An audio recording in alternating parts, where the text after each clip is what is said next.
is dumb, and Dave Wanstead is dumbfounded. A stench of cow manure hovers over this performance by the Dolphins. Absolutely. Oh, my God.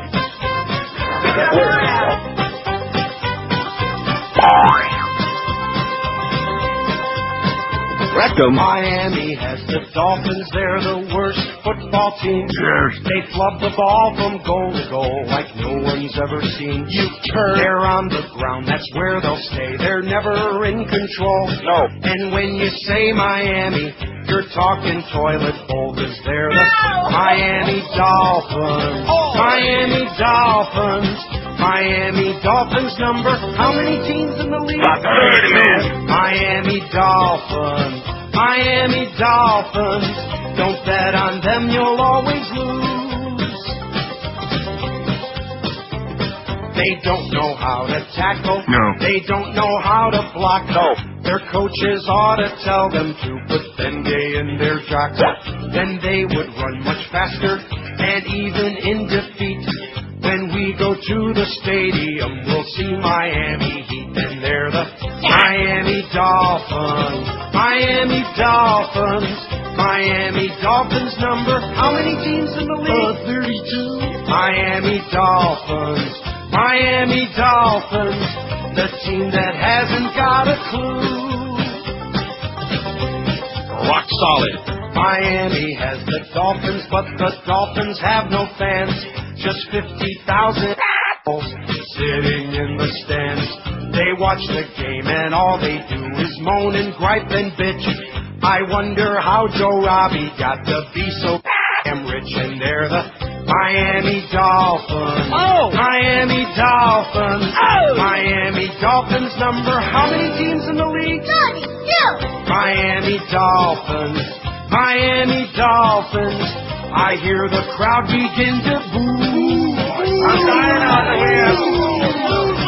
The Dolphins have Jay Fiedler. That quarterback's a Jew. Run down the field and he will throw a pass over you. He'll never win a Super Bowl. You shouldn't be surprised. When he gets cut, that doesn't mean that he was circumcised. And they're the Miami Dolphins. Miami Dolphins. Miami Dolphins number. How many teams in the league? 32. Miami Dolphins. Miami Dolphins. Jay calls his signals in Hebrew. The Dolphins have no defense and their offense is a joke. Like George Bush eating pretzels, you know they're gonna choke. They'll always disappoint you when they're in a playoff race, with fewer points than pockmarks on Huizinga's ugly face. And they're the Miami Dolphins. Miami Dolphins. Miami Dolphins number. Oh, what the hell? 32. Miami Dolphins. Miami Dolphins. Miami Dolphins, now they're through.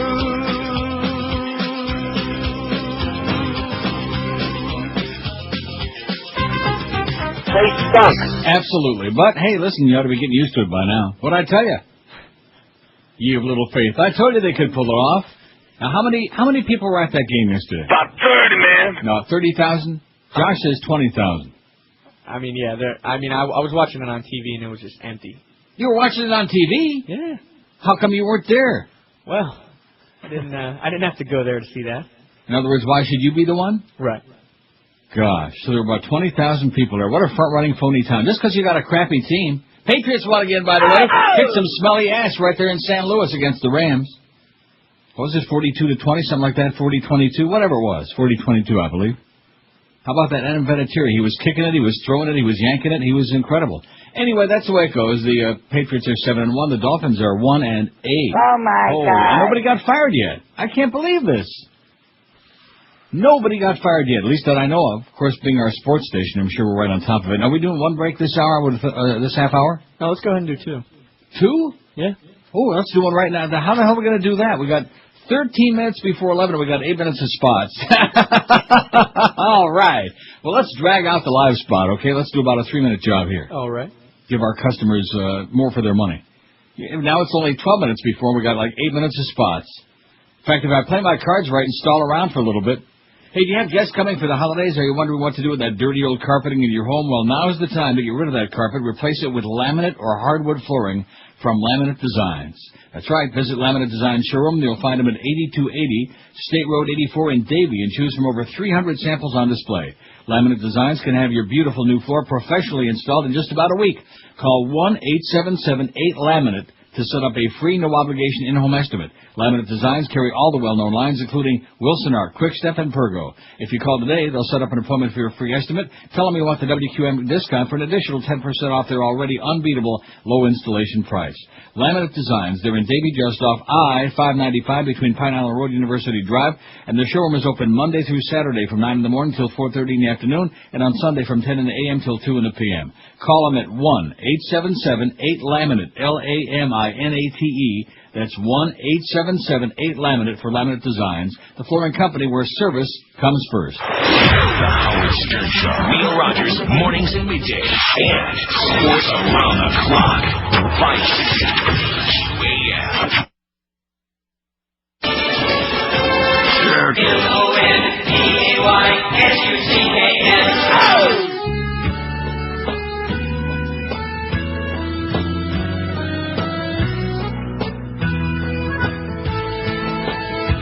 When Bill O'Reilly's dialing, sure he isn't wearing pants. He'll tell you if you like your job, then you'll give him a lap dance. And if you tell O'Reilly you're not looking to be kissed, he'll sue the pants right off ya and call you an extortionist. All the factors fair and balanced, but not when he calls at night. He's looking for a lassie who likes it a little to the right. Rectum. When Bill O'Reilly's horny, sure it ain't a no-spin zone. So when Bill O'Reilly's dialing, you best not pick up your phone. 10:54, man, it's almost time for that last break, and then we can get into like the 11 o'clock to the real show. Okay, this is just a little foreplay for those who've been away for a while, or those who departed, or whatever the deal was, okay? Well, we don't start official till 11 o'clock. This is just a little foreplay. All the break. Do our own warm-up. Huh? All the break all the time. And I hope George is, because George is off today. He's taking his vacation piecemeal, kind of. I don't know whether George or Booker Bryan was the one, because there was no note in it. It could have been either one. Send me a nice birthday gift. At least they thought it was, although I have absolutely no use for it. But, I mean, what? I don't want to sound ungrateful, which I'm not, but why waste $90 on a set of 10 DVDs, The Prisoner, Patrick McGowan? I've seen them all. How many times have I seen each one? About 30, man. And it's a beautifully packaged, you know. It's a nice package. And what am I going to do with it? It's the thought that counts. Well, seriously, what am I going to do with that? Am I going to watch those again? The Prisoner, Patrick McGowan. It's a great series. It's a classic, a cult classic. 17 episodes on 10 DVDs. It's all right there. Am I going to watch him? No. Did I want this? No. Did I want anybody to spend any money on my birthday? No. Did I say, please, don't do that again with these birthday gifts already? Enough with the spending, wasting money? Yes. But you can't reach these people. But I appreciate it very much, don't I?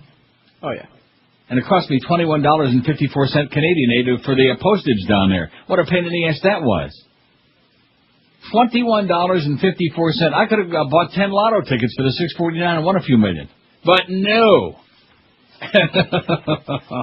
You're just an ungrateful old miserable bastard is what you are. That's right, so I don't deserve a birthday present, see? You see what I be saying? I'm a miserable old curmudgeon-y piece of crap fag. I don't deserve any birthday present. Please, Cracker, please save your money. Okay, we'll start the show at 11 o'clock. You're listening to Neil Rogers exclusively on 560 QAM. play like men and they look like women. Billy Bob Thornton brings back his most beloved character for another film about America's most beloved sport, Friday Night Carl. I reckon on fourth down you ought to punt. It's Billy Bob Thornton as Carl from Sling Blade, coaching high school football. I call it a tailback. Some folks call it a halfback. I call it a tailback. Friday Night Carl will make a quarterback sneak into your heart. I read the rule book. I studied on it quite a bit. It says a man ought not to block another man from behind on a kickoff return. And don't miss Coach Carl's inspirational halftime pep talk. If you boys win this here football game, we're all going to go out for biscuits and mustard. I like biscuits and mustard. Friday Night Carl, rated PG-13. I reckon no youngin' under the age of 13 ought to see this movie without their mommy or daddy. I'll tell you right now, I think we just discovered by accident what's wrong with America, man. Why most of America, the blue states, at least the population. Blue states want to join Canada, the United States of Canada. Biscuits. Biscuits and gravy, man, that'll rot in your brain. It just dawned on me. People up north don't eat no biscuits. No. Only the people in the red states eat biscuits. You ever eat biscuits? No, that's a southern thing. It's like grits and schmitz and, oh, God. Biscuits. Oh, fat. Even the glams say fat up north. I'm saying, do you eat biscuits? No. No. Have you ever had them? Yes. It's like eating powder. It would be like eating a croissant that's just doused in white flour. The croissants are good. Croissants are good, but I'm talking about eating one that was doused in white flour, not in powder, like sugar powder, which would be great, but I'm talking about like just white flour. Biscuits. Starchy, scratchy, tasteless. Biscuits and gravy and chitlins and southern down-home, all that crap, man. Rot your brain. Anyway, it's 11:02. Welcome. It's a Monday. We got Mad Dog at 2. We got the Humper at 4. We got Geldy at Smoky Bones and Boca at 7. We'll be talking about the hockey season that's coming up. No hockey season, Geldy. You're the man that killed the Panthers single-handedly. And then the Eddie K at 10. That's our lineup today. Looks pretty pristine. Things are just rolling along, waiting for the other shoes to drop. Speaking of the other shoes to drop, when the Dolphins going to fire Weinstein already? I was just going to wait, you know. But I mean, wouldn't at least it make it look like they're trying something? I know it's hopeless. They only got 7 games left. Do you realize how bad that is? That if they won every remaining game, which they've got no chance of doing that, they'd still only be 500? That's what you call a lost season, little boys and girls. That's pathetic. Well, 500 would be good. 500 would be a miracle, but that got no chance. No chance of that. In fact, their best chances are already gone. Their best chances to win a game, Cincinnati. Did they win that one? No. Arizona yesterday? No. And what other little girls team they lose to? There was one other one. Cleveland, wasn't it? No. They haven't played them yet. Who'd they play that was really a weak sister and they lost to? Was it the Bills? Well, they lost to the Bills. Yeah, that's what I'm saying. Any game that they played where you thought, well, this is the week, that this is the one they're going to win. Of course, then they upped and won that one game against the Rams, who slept for about 5 minutes in 4 days and they missed the bus. And people are saying, oh, yeah, that's it. We're going to turn it around. Yeah, you're going to turn it around all right. Rectum. Bad news from Iraq already. Oh, there's that Alawi guy getting ready to kill a bunch of them evildoers, baby. It's the God people, the God squad against the evildoers. That's what it's all about. Let's kill a bunch of innocent people. Here's a report from MSNBC near Fallujah, Iraq. With warplanes pounding the city, U.S. troops fought their way into the western outskirts of Fallujah today, seizing 2 bridges over the Euphrates River and helping Iraqi soldiers take the city's main hospital in the first stage of a major assault on the insurgent stronghold. Let's get them evildoers! The U.S. military reported its first casualties of the offensive, 2 Marines killed when their bulldozer flipped over into the Euphrates River. Some 10,000 to 15,000 troops, the vast majority American, along with several hundred Iraqis, are taking part. A military spokesman estimated that 42 insurgents were killed across Fallujah in the opening rounds of attacks. Doctors in Fallujah earlier reported 10 Iraqis were killed, 11 others injured overnight, and the bloodbath has only just begun. Trust me when I tell you, it's only just begun. There are going to be lots and lots of dead people, dead Americans, dead Brits, dead evildoers, dead innocent pain-in-the-ass bystanders, dead collateral damage, lots of dead people because we've become the real evildoers of the world. We're mass murderers, we're butchers is what we are. 4 more years. The public sits back and and the election was fixed. I just want to point that out to you right now. We'll get into many of those stories in a little bit. How many of those stories we got? Absolutely. About 30, man. What I was looking for. Now listen, we got the OJ story. Are you familiar with this? I'm not. The Inquirer World exclusive, OJ busted. You're going to love that story. We got The Michael Jackson latest, he's got more tourists than you ever dreamed of, man. He's got big problems. The Bachelor, Byron Velvick, graphic pornographic photos featuring The Bachelor turned up on the internet, and producers fear the scandal could destroy the show's image with viewers. The producers, oh, look at this picture here in the Inquirer. They got her boobies blacked out, but boy, not by much. In fact, there's an upper boobie right there, Gwen. The producers know these porno pictures of Byron and his former girlfriend, stripper Gwen Rogers, are out there. That's my sister. And they've been cringing at the thought that their bachelor may be revealed as having a very sleazy side to him, an insider told the Inquirer. All right. I would think that probably up viewership by what, 30-40%? Yeah, that'd help. 30, man. Huh? That would help them out. That's what the public wants. Don't buy into this born-again bullcrap, okay? Don't believe any of that garbage. The public wants sleaze. Just ask Bill O'Reilly. He'll tell you. And what are you faxing me? And then don't be faxing. George is out today, so he would be pissed off anyway. But Miguel's not going to put up with your 7-page long faxes. No. Bob in Miami Lakes, who's got a very, very small font and types very tiny too. I think everybody should just relax. Everything's going to be okay. Oh, we're fine. Just don't listen to the fascist spin obsessed. The more I have time to think about it, the more election. You're in a dream world, baby. Just too many innocent people are going to die. Just like 64. Anybody remember Vietnam? Yeah, it is like 64. Only 64 was a landslide. This was not. And those people who would say it's a mandate, it's a landslide, even with the fix being in, just keep in mind, if you switch over 70,000 votes in Ohio.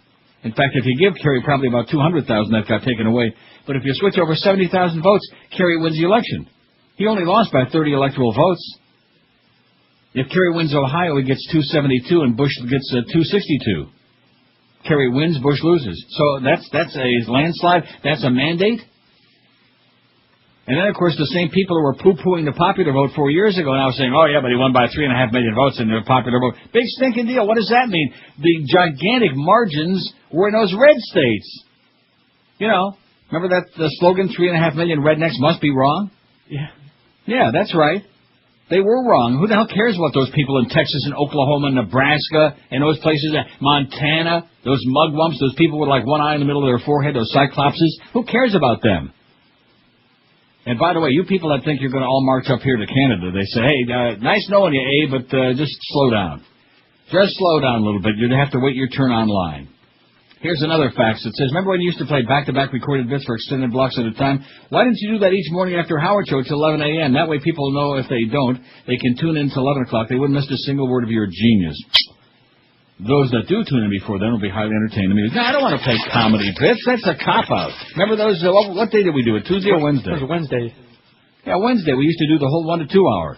Shows what kind of management we got. Bunch of morons, man. It was a cop-out. Because 4 hours was too long. And now that we got Stern on there going like to 10:41 this morning, thank you, Howie. Even though I have no idea what their show's all about because I don't listen. I'm not interested in lesbians, okay? I just don't care about that. We are. Well, you are, but you don't listen to the Stern Show. No, I'm in here. Well, and speaking of people out in the morning, I don't want to like rat on Paulie again, but we have a spy report from Squeaky Tommy, who's one of our very favorite people. Squeaky Tommy in production says that Castronova did a bit called Sofa King. Notice how I left that long ridge in there between? Yes. Very original, Paulie. Even when he farts, it smells like somebody else's, probably old Ron. Everything that he does is just a rip-off. You've got to be staler than last year's matzah, man. You're pathetic, Castronova. You are weak. Well, you started that last year, no? I'd sure be interested in hearing that bit, too, because if it's what I think it might be, wouldn't surprise me that we complain to the FCC. It's Clear Channel's at it again. Didn't learn their lesson with all those fines when they paid them off, huh? Didn't learn your lesson when they had to get Stern off the air. No. Continuing putting a bunch of pornographic filth on the air. That's you, Castronova. Potty mouth, loser, old toad. Speaking of old toads, Howard Keel is dead. Here's our celebrity death of the day. Haven't had one of these in a little while. Remember Howard Keel? Of course you don't. He keeled over and died. He was 85. He was in Dallas. You didn't watch Dallas. Reunion show last night. Well, how do you like that? I forgot about that. That's right, because I somehow missed that because I never watched the show anyway. Now, let's see. J.R. Ewing. That was, what's his name from I Dreamed of Jeannie? That's Larry Hagman that's been dying for like 2 years now. No, every time the tabloids come out, there's another picture. He's like 5 minutes away. He needs a new liver. He ought to go on the Oprah show because everybody on the Oprah show gets a new liver. Anyway, Keel died Sunday morning at his home in Palm Springs, California. He probably died because he didn't want to see that Dallas reunion show. He starred in Rodgers and Hammerstein musicals on the New York stage before returning to the movies after WW2. His hits included Kiss Me Kate, Annie Get Your Gun, and Seven Brides for Seven Brothers. His career was revived in 81 when he joined the cast at Dallas. How come they left out Showboat? That's the one that I remember. He was in Showboat. Howard Keel. He had a big booming voice, real masculine, manly guy. The kind of guy that Pat Robertson and George Bush and James Dobson would respect a lot. He was a manly man. Howard Keel. That old man river. He was one of those guys. Anyway, here's the poll from over Friday. It wasn't really a poll.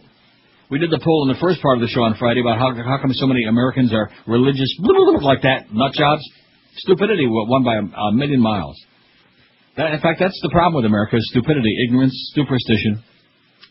Just plain dumb folks in them red states. Not that there aren't some dumb folks in the blue states. By the way, the election was fixed. Did I mention that? You did. Oh, I also want to mention a very sad story. Cato's dead. Did you know that? No. You know Cato? No, I don't. Since I just mentioned the O.J. story a few minutes ago. Oh, Cato Cable? No. Come on. Nicole's beloved dog, Cato, dies in his sleep. It was named after Cato Kalin. And the bad part of it is now we'll never know the truth because he was the eyewitness to the double murder. Probably O.J. done it. He probably killed a dog. The only eyewitness to the murders of Nicole... Wait till we get to the O.J. busted story. It's in the Inquirer World Exclusive. You're going to love it. They busted his ugly ass. I love it. Anything bad that happens to you, O.J., we love it here at QAM, in spite of course, those 2 or 3 butt lickers you got there still kissing your ass like the water Nazi. We love O.J. Look what happened to the other O.J. licker. You won't see her no more, okay? Better toe the line, sweetheart.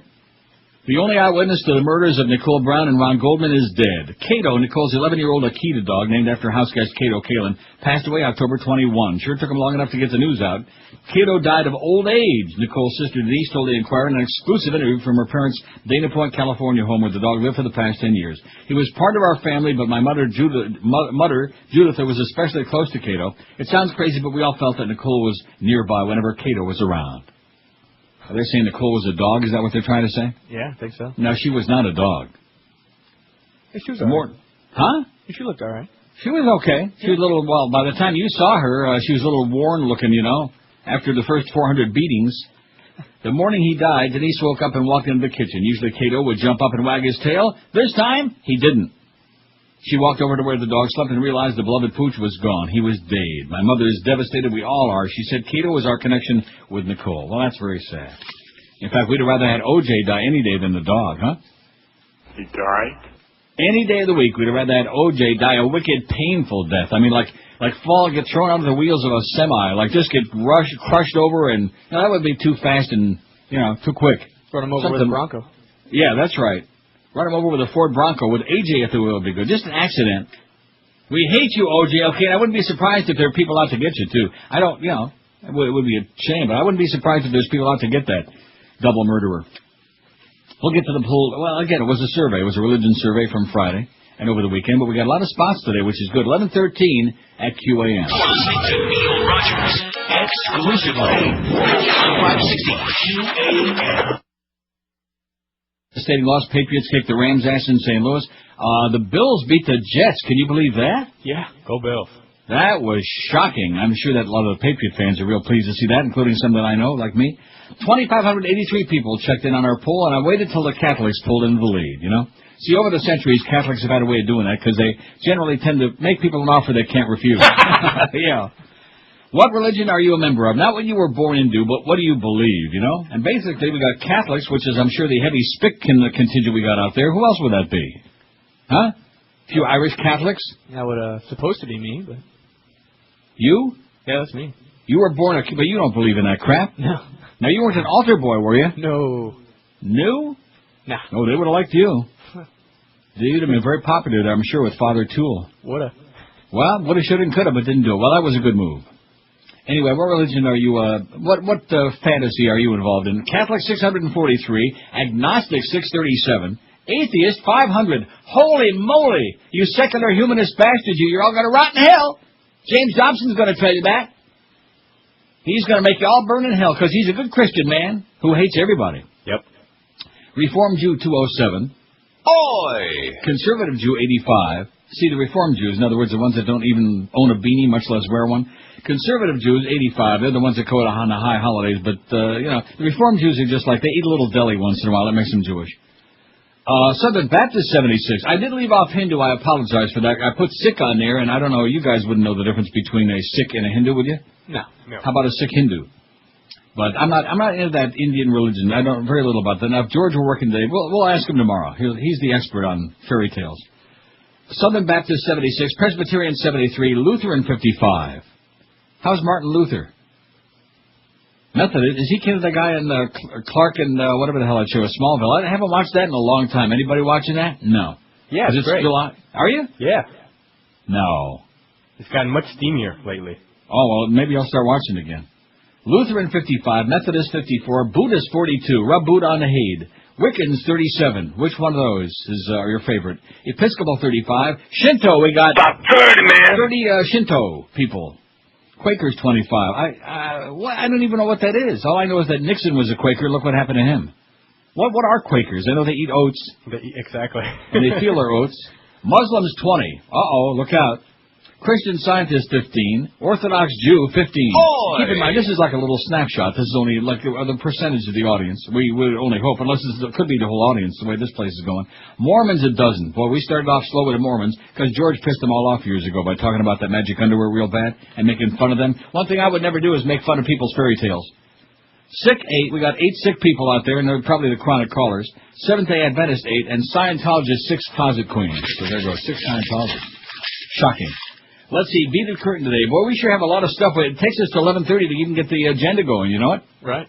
Which is good. Hey, for a nice short show, okay? So I can go to lunch at 2 o'clock. Or maybe a little sooner. Maybe Josh and Miguel will do the rest of the show starting at noon. We'll play that bits like that guy was talking about. Yeah, you just play back-to-back bits, okay? Kibbles and bits. Angie Everhart, who looks really nasty in that picture you put on there, Josh. You like that picture? You know, she's a little pasty, but she's fine. She's not a little, she's wearing a little pasty, or ought to be anyway, and very, man, she is really, see, pasty doesn't do it for me, no matter what we're talking about. Now, let me take a look. Well, first of all, she's a redhead, right? Right. Well, right off the bat, she's got 48, although I don't know, is that real red? Take a look at the roots. It looks real to me. Yeah, it's real. Now, her face looks okay there. She looks a little demonish. You know who she looks like? A little like Lisa Marie Presley. Doesn't she? No. Not really. The features of her face, you're crazy. A little bit less fleshy, but she looks a little bit like Lisa Marie. You're crazy. And then she's got her hand on her left boobie, but the right boobie is, I don't know, that's kind of a saggy boobie to me. Pasty. Maybe, in fact, maybe she's wearing a pasty, which is why she's covered up. She has a lovely navel and innie, but then, of course, we don't see below that. Angie Everhart, there she is. Now, who the hell is that? Well, you ought to know by now. September 9th, 1969, she was born. That makes her 35. In Akron, Ohio. I wonder how many votes they stole in her precinct. Now, it says she's never posed nude, a promise she made to her grandmother, but the rest of her bio goes on to say that she was, what was the movie she was in? Where she appeared nude? I know that she was in Bordello of Blood. Nah, that's not the one. Oh, she was, well, I didn't print that part of it out. I never print because I can go on for hours about these frauds. But she did appear nude in some flick. I don't know. Anyway, Cloud 9 is in post-production right now. It's coming out next year. Her other work, Hollywood's Mom's Mystery, The Cradle Will Fall. How about The Hand That Rocked the Cradle? That was a great movie. Did you like that movie? That was a good movie. And have you ever seen, what the hell is her name that played the evil... Rebecca De Mornay? Rebecca De Mornay. Have you ever seen her and Hillary together? That's the same person. Now, you're not going to believe that either. You didn't believe about Lisa Marie and this bitch. You're not going to believe about Rebecca De Mornay. Looks just like Hillary Clinton. You don't think so? No. Stop and think about it. It's the same person. The same miserable, hateful bitch. Lingerie Bowl, Bandito, Bugs, First to Die, The Real Deal, Wicked Minds, Bear Witness, Heart of Stone, Last Cry. She dated Sly Stallone for 2 months for a while, back in 1995 or something like that, Angie Everhart. And then she was embarrassed by that little tiny Italian stallion. Can't talk about that, though, because Joyce will get really upset. Joyce don't like little tiny. She likes big and manly. Anyway, so the poll for today is, let's see. Oh, that's right. Now, I apologize for continuing with these presidential things, although I will do another one tomorrow. I would say this is the last one. The one tomorrow has, well, I don't want to tip my hat. It has to do with this last election. This fixed election again. Oh, it's sour grapes, Neil. You liberals. No, it was fixed. I got 150 articles here to approve it. And, of course, the Democrats roll over and play dead like they did last time, and the media just totally ignores it, and they're going on with it. Oh, look at this. Here's breaking news. Jane Araf she's embedded there with the U.S. Army unit in Fallujah. They're killing the nasty evildoers, baby. 300,000 people. Kill them. Name them. Operation Phantom Fury. I'm so thankful to them for putting that up there. Isn't that something? No matter what kind of insanity this administration embarks on, all the talking head networks right away have got some kind of glorious cliche. Operation Phantom Fury. All right. And they'll have that. That'll be on there for next week or two. Who would be the strongest candidate for either party in 2008? I realize we just finished this last fixed election, but it's certainly a lot of people already thinking about that, aren't they? Yeah. Yes, they are. Here's my short list so far, and you can add to it. Hillary Clinton. She looks just like Rebecca De Mornay. Rudy Giuliani. Jeb Bush, our fat-ass governor. Howard Dean. Barack Obama. Or John McCain. Isn't that a good list so far? Yes, it is. Who would be the strongest, regardless of who you want or who you would vote for, that's not the question. Who would be the strongest candidate for either party in 2008? You're listening to Neil Rogers. Exclusively on 560 QAM. A stench of cow manure hovers over this performance by the Dolphins. Coming up tonight on Inside the Behind the True Hollywood Celebrity Music Biography Profile Story. They had a long, distinguished career, but our key demographic doesn't remember it. All they have to go on is this piece of crap. They were Yes. We've actually been playing together since 1969. Yes? Yes. Yes, you're answering my question, or are you just saying the name of the band? Both.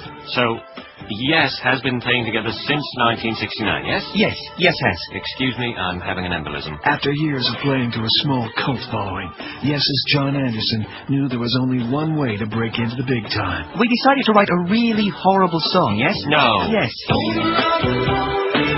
Indeed, the sentiment of the song struck a chord with listeners. The owner of a lonely heart is, when you think of it, probably better than the owner of a broken heart, no? Yes! Yes. For a band with such a positive name, they sure had a negative impact on my brain. Make it stop! Make it stop! It's a big, juicy, shopping wet look at show business. Tonight on Inside the Behind. It's 11:31 at 560 WQM. Here's a fact that says, former Republican Senator Alan Simpson from Wyoming, who tries to pass himself off as a moderate all the time, but of course he's from Wyoming, which is Dick Cheney's home state, so what do you expect? Really got into it with Bill Maher on Friday night, although he's supposedly pro-choice and against a constitutional amendment to ban gay marriage. All Simpson could do was wag his finger at Bill Maher and say, keep making fun of us and you'll never win another election again. We'll fix them all. As Maher said, the Constitution should trump the Bible as far as running government's concerned. It really is us against them. Well, no Schmidt, Sherlock. How can we get through to the red states? Forget about them, okay? That's what to do. Forget about the red states. Write them off. We got to get through to some of those states that aren't really red states, like Ohio, where the thing was fixed, like Florida, which 2 times in a row now. I mean, if they could get the amendments 4 through 8, where once it got to 32,000 votes, they started counting backward, and you were losing votes.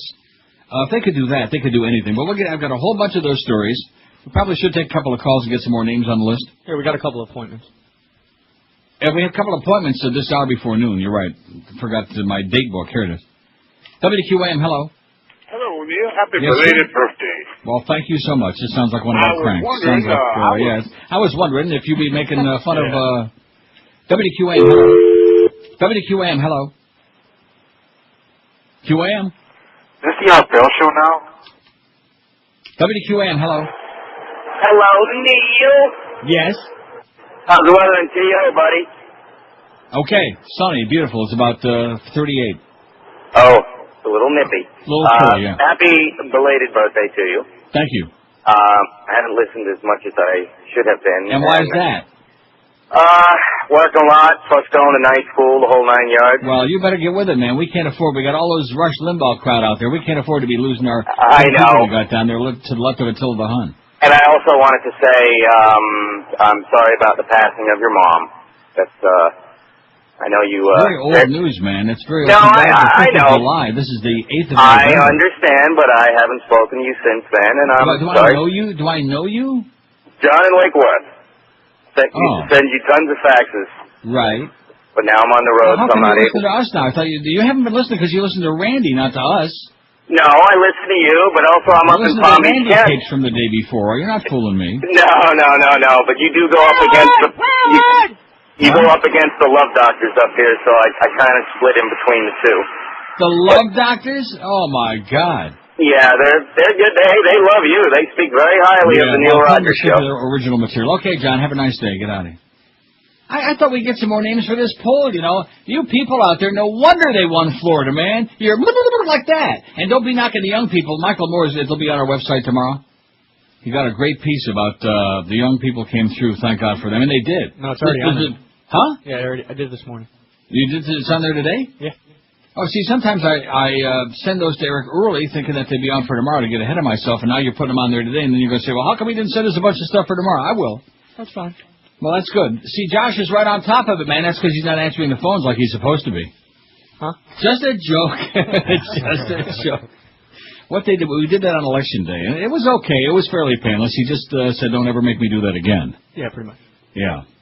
Because he's not really interested in hearing from the mouth breathers and the whisperer and all the other, raspberry guy. Hi. Ron, crazy Ron, Prozac Ron, that crowd, you know. WQAM, hello. Yeah, hi, for the poll, Arnold Schwarzenegger. Yeah, okay, there's a good one for you. They have to make that constitutional amendment first. That ain't going to happen yet. So we don't put him on there. Put John Edwards on there. I'm sure somebody will say that eventually. And put John Kerry on there again, too, even though it's a very poor choice. But somebody would probably say that, thinking, oh, look how close he came this time. Just imagine if, we could find a few more of them swift boat veterans.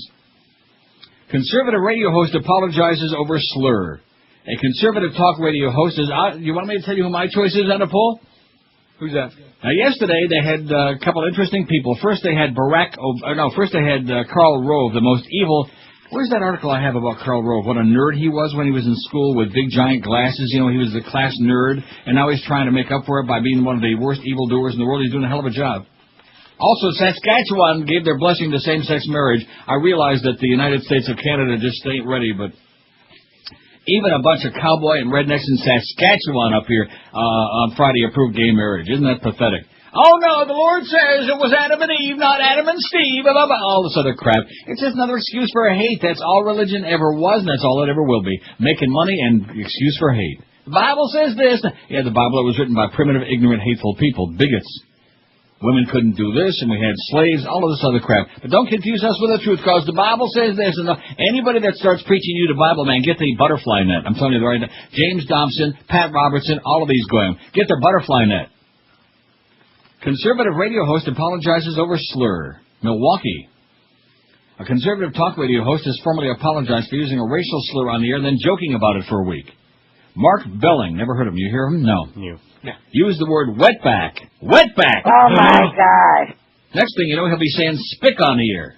A derogatory term to describe illegal Mexican immigrants. Now, why didn't he just stick to beaners a lot more? I don't know. In a discussion on his October 27 show about potential voter fraud in Wisconsin, you watch the voter turnout on the near south side of Milwaukee, heavily Hispanic, and compare it to the voter turnout any other election, you're going to see every wetback and every other non-citizen out there voting, he said. He sarcastically apologized on the air last Monday, then joked about the situation for days and polled listeners about whether he should have apologized. Oh, brother, talk about needing some material.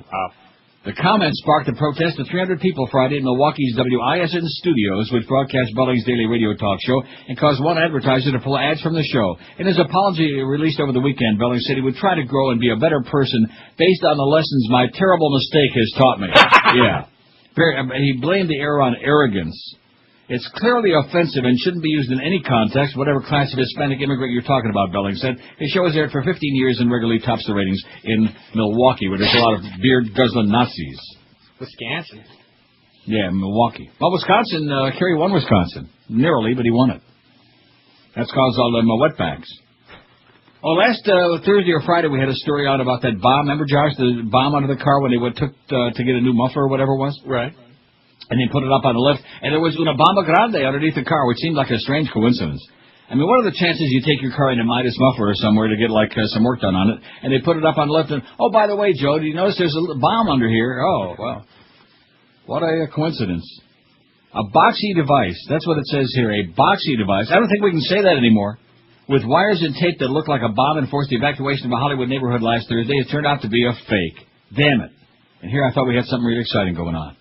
Hollywood could use some excitement. That John and Lake Worth boy calling the... I don't get that. And by the way, have you heard from Jeff Cohen at the Pizza Loft lately? No. No. Boy, so many things I could say. You just wait till my last show. Still, authorities are investigating links to the Irish Republican Army and South Florida compatriots who raised money here and shipped guns to Ireland from local post offices. I don't understand it. One connection, the Geo Prism, with the suspicious device under its bumper, was once registered to Connor Claxton, an IRA gun runner. And federal authorities want to know if Jim R. Panero, who now owns the car, is being targeted because of his former ties to the IRA. He was chairman of the Irish Northern Aid Committee South Florida chapter. Secondly, Panero has had limited contact with Claxton, a few emails since Claxton's release from prison about a year ago. Panero raised $100,000 for the defense of Claxton, 3 others who were prosecuted in 2000 for smuggling weapons and ammunition to Northern Ireland. He was also subpoenaed to testify before a grand jury regarding his knowledge of the men known as the Florida Four and the smuggling plot. Next thing you know, it'll be Columba Bush will be smuggling more crap in. It's not clear how he came to be driving the prison, but he wasn't entirely ready to admit that it had belonged to Claxton. It would be just my luck that through a total coincidence that Connor's car, Panero said. On Thursday, Panero took the prison to his mechanic. They noticed something hanging off the rear bumper. Hollywood police, along with the FBI, the Bureau of ATF, called to the Hollywood garage, examined what seemed to have been a very convincing fake. The plastic box is wrapped with black tape, attached to the car with a putty-like material, red and yellow wires. Yeah, pretty good fake. Red and yellow wires snaked from the box to the light fuse of the car's license plate. The BSO robot removed the box and blew it up. Authorities, including the FBI, are investigating, said Hollywood Captain Tony Rhodey. And it goes on about Northern Ireland. This more of that good old-time religion, man. The Catholics and the Protestants, right? Yeah. And they're still throwing rocks at those poor little kids. All they want to do is go to school. Now throw a brick at them, throw a rock at them. If that don't do the job, scare them off. You're listening to Neil Rogers. Damn heathens. On 560 QAM. Howard David's a bitch. Take off those checkered pants. You know when he's white, you know you can feel it, baby. You know it, hear it. His timing's so white. He's a honky, You pick the white one, baby. He's a honky. If he's totally white breadable and Caucasian dreadable and ain't got no butterball, you pick the white one, baby. You got the white one, baby. You know when it's white, you just got the face there. You got the white one, baby. You got the white one. If he's completely pat-boonable, very uncolorful and laughably fullable, you pick the white one, baby. 11:46, so I interrupted myself. The reason I played that is I was mentioning Karl Rove was on Eat the Press yesterday, acting like a real Nazi that he is. He's a crazy person. And then we had Barack Obama on there. Anybody see that? No, because you guys don't watch that crap. Right. He's great. He is articulate. He's kind of like the porridge there, you know, that wasn't too hot and not too cold. He's not too dark. He's not too light. He's just right. He's articulate. He's brilliant. He thinks on his feet. And people would say, well, he's an experienced Barack Obama. Yeah, but guess what? What? By 2008, he'll have 4 years in the Senate, and I think he's the man. They got to bring out a dark horse, if you pardon that expression. Not too dark. But is he a Christian? That's the point. He doesn't. In fact, don't you remember in his great speech he made at the Democratic Convention about the red states and the blue states, and about how we have some gay friends in a red state? He's a great person, man, who loves everybody, who understands what America's really all about. This idea, and I don't care who it is, but these idiots like Leon Panetta and others who are saying, well, the Democrats are going to have to start appealing to the middle America. Yeah, right. In other words, they're going to have to outgoy the Republicans. Well, that's never going to happen. They have to fanaticize, become more religious. That's not going to happen. That's madness. That's not what the country is supposed to be all about anyway. Barack Obama's the man. And if they could come up with a good running mate, like maybe somebody, because Illinois they already got wrapped up, but can you imagine how many black folks would come out for that? It would be huge. Yeah, and even the wetbacks. Everybody.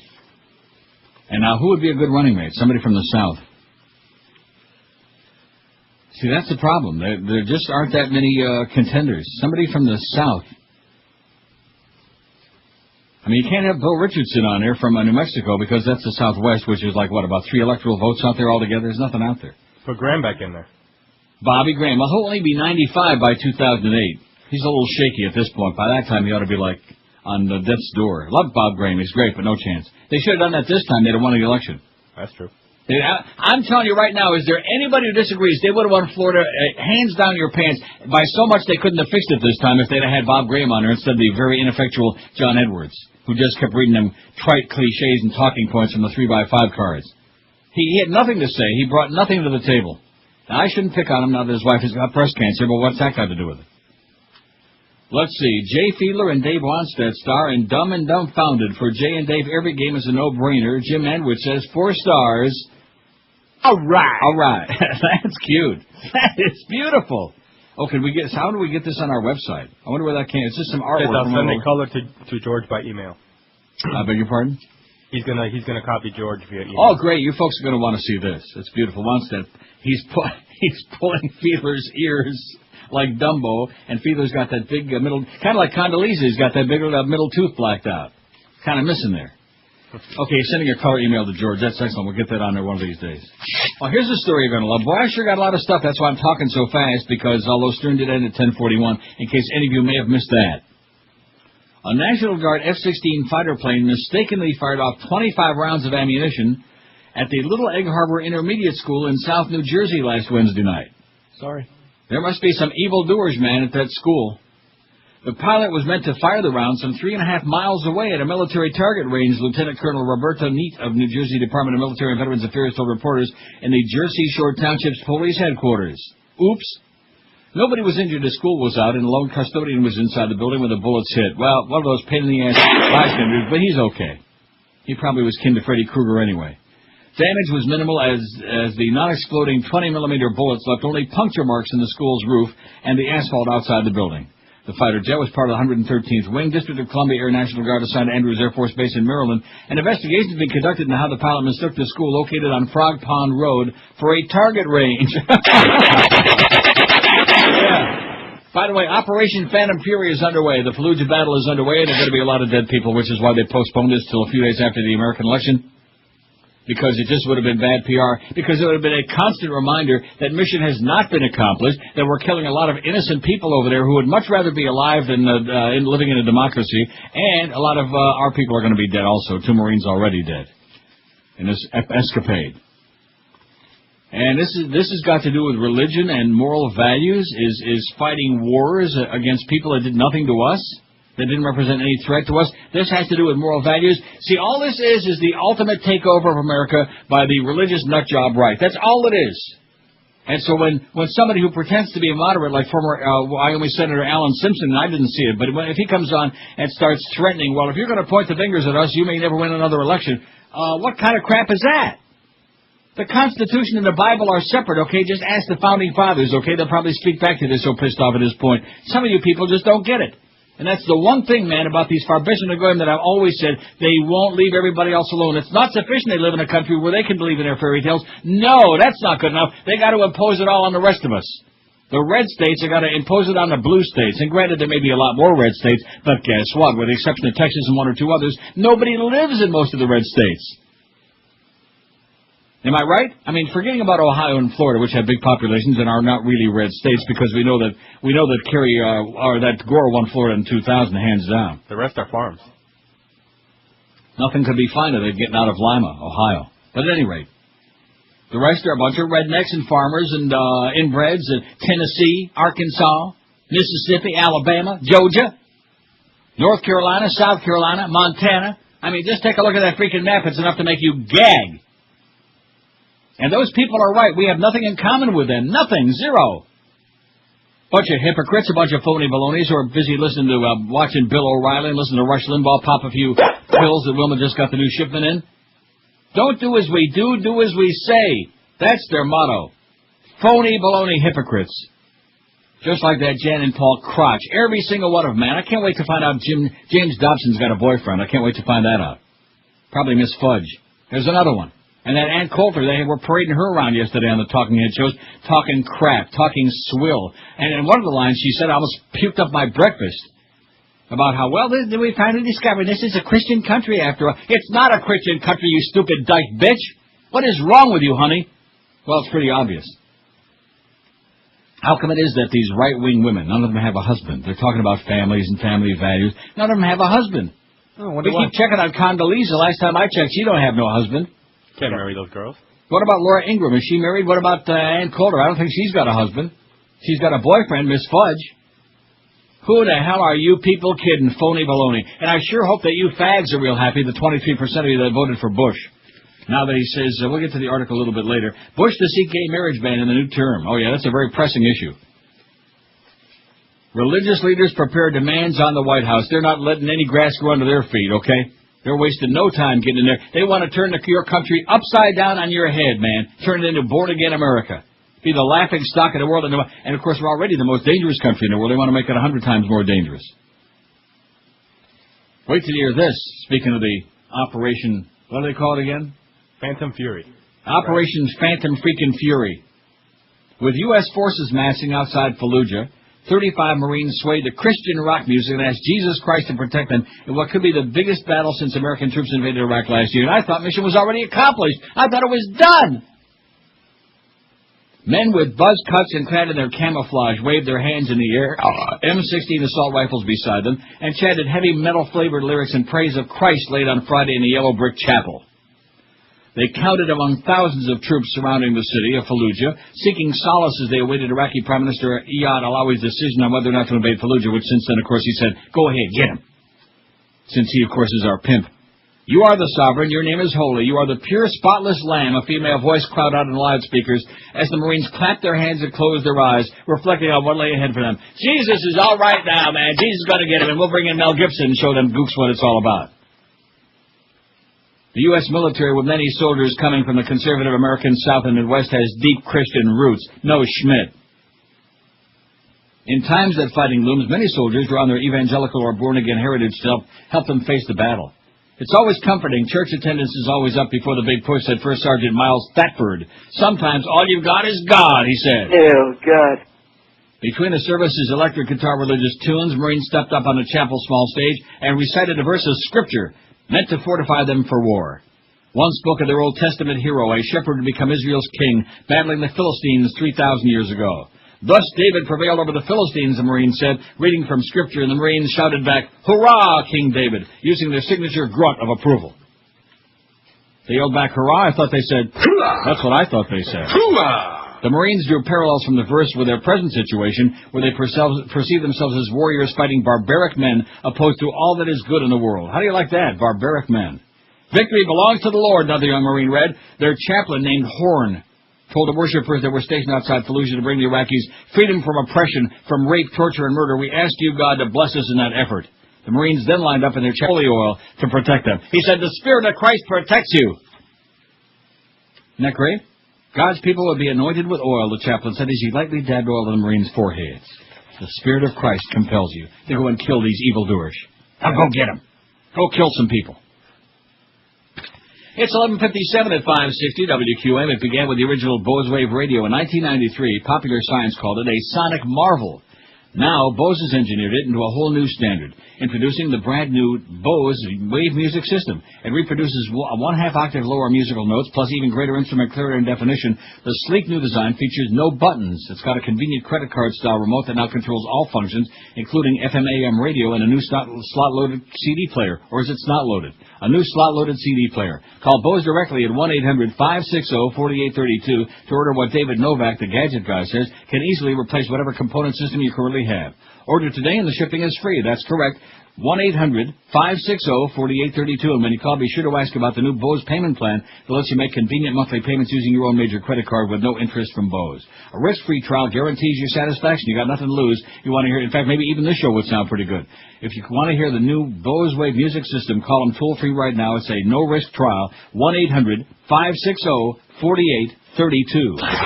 You're listening to Neil Rogers on 560 QAM. Know that the Lord even loves Neil Rogers. All right.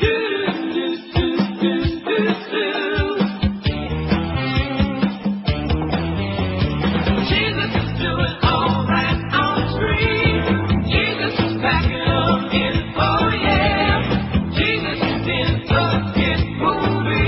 right. Jesus is doing alright. All right.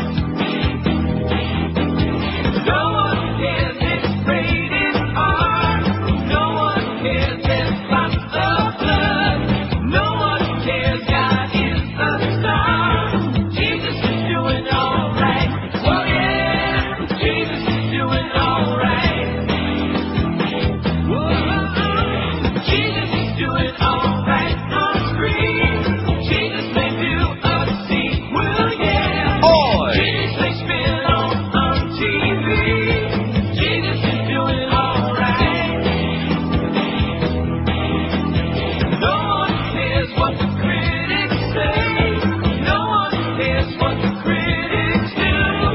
Jesus just had a big payday. Jesus is doing alright. Oh yeah. All right. 102 at 560 WQM. Happy Monday to a Mad Dog at 2 o'clock who's not going to be saying All right. at all. He's going to be like, oh boy, suicidal, I would think, wouldn't you? If he shows up, it isn't better. I mean, they had victory within their grasp yesterday. That's what I'm hearing. I didn't watch any of the football. I was busy winning money at Woodbine. But they had victory within their grasp, and then they blew it. And Josh was telling me before the show today that A.J. Touchy-Feely threw a pass for an interception, ran back for a touchdown. Yes. That can't be right, can it? Not to A.J. Touchy-Feely, who's the heir apparent. And then Jay Fiedler injured his pinky again before the game was over, so he didn't finish the game. They got Source, man. And Interception robbed. Oh, you're going to start complaining about the officiating again? Well, they were robbed, man. Let me say it again. Any team that blows as bad as they do against the little girls' team, it would be like the Hurricanes making excuses for losing to another girls' team, okay? And I'm going to tell you, remember the two games, the FSU game they should have lost? They deserved to lose that game. They pulled that one out of their ass like they always do because FSU chokes and gags. And what was the other game that they had to win right there at the ass end about 3 weeks ago before they started their losing streak? Louisville. Yeah, Louisville. They got little girls playing on that team, little teeny tiny girls with no breasts playing on that Louisville team, and they almost lost. They're really embarrassing. But aren't we cursed down here or down there? Oh, we were blessed. 200, well, we used to be blessed, but now we're cursed because God is pretty pissed off about this fixed election again. 226 votes on the poll. Who'd be the strongest candidate for either party in 2008? And the way things are going right now with this crowd, it's never too early to start looking ahead, assuming there might be another election. John McCain, 61. John McCain with that big puffed up cheek. I think that could be a problem. Hillary Clinton, 49. Very polarizing, though. In fact, you know who actually said, Maureen Dowd was all over all the shows yesterday morning. I love Maureen Dowd. She's much better in print than on the air. She was on with Bill Sapphire on one of the shows on, what the hell show was it? One of them. I guess it was Face the Nation, one of those. And actually, Bill Sapphire said some nice things about Hillary Clinton, which I couldn't believe. He must have had a bad egg fart or something in the studio and wanted to get out of there quick. Hillary Clinton, 49. Rudy Giuliani, 45. Howard Dean, 29. What's wrong with Howard Dean? Bring him back for another shot, baby. That was the man. He'd have kicked the ass. He'd have wiped the floor with Bush. Barack Obama, which is obviously the correct answer, 24. A lot of you crackers out there don't want to vote for him because he's dark. Oh, black man can't win. You know, it's really interesting how they were saying Roland Colin Powell would be a great candidate.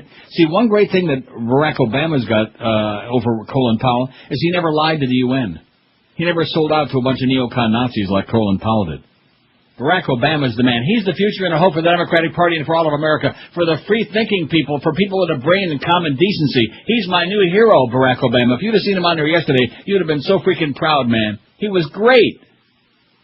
And they showed that clip of the speech he made at the Democratic Convention. This is a man who gets it. He understands what America is supposed to be all about, as opposed to these Barbicina right-wing lunatics, these crazy people who've taken it all over. Jeb Bush got 11, your fat-ass governor, 11 votes. That's what they got in mind, the Bush crowd. They got 8 years for him, 8 years for George P., then maybe 8 years for Nicole if she ever gets out of rehab. John Kerry, 9, and John Edwards, 8. Those two are, bringing up the ass end. There probably some other names could be on there, but I'm not taking any calls right now. You blame me? No. I'll take one. WQAM, hello.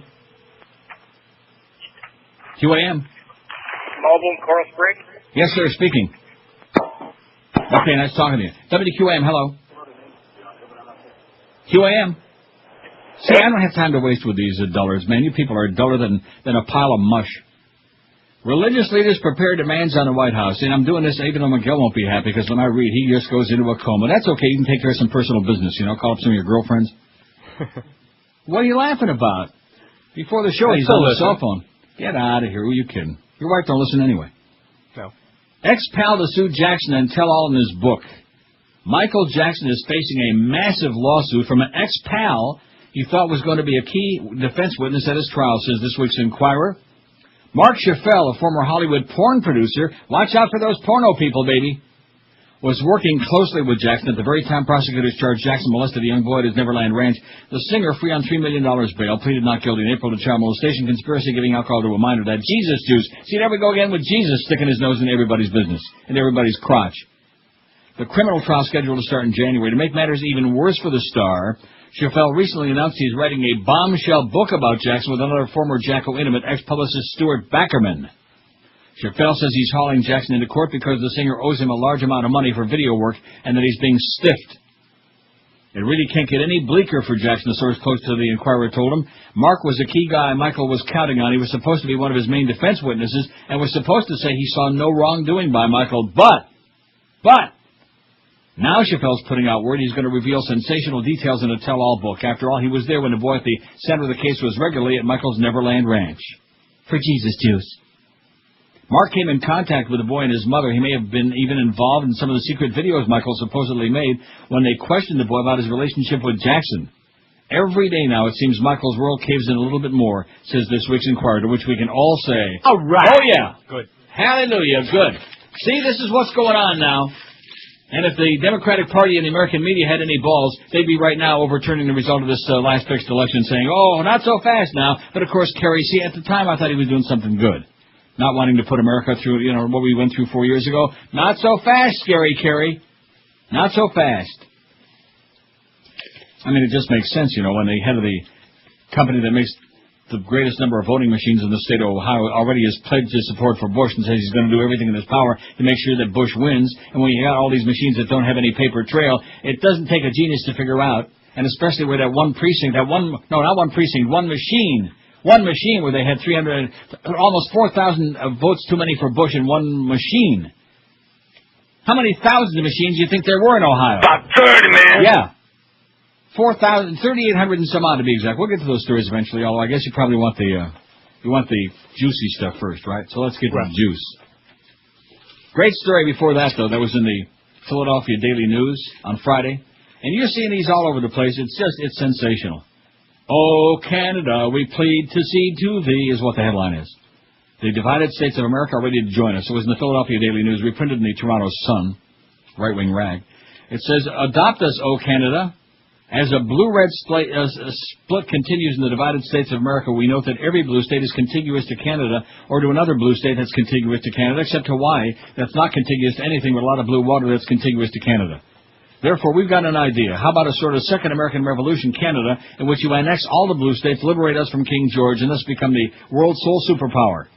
What Canada gets. Higher education. All 8 Ivy League universities, Stanford, University of Chicago, and Northwestern, all just lower their admission standards for the kids from Saskatchewan.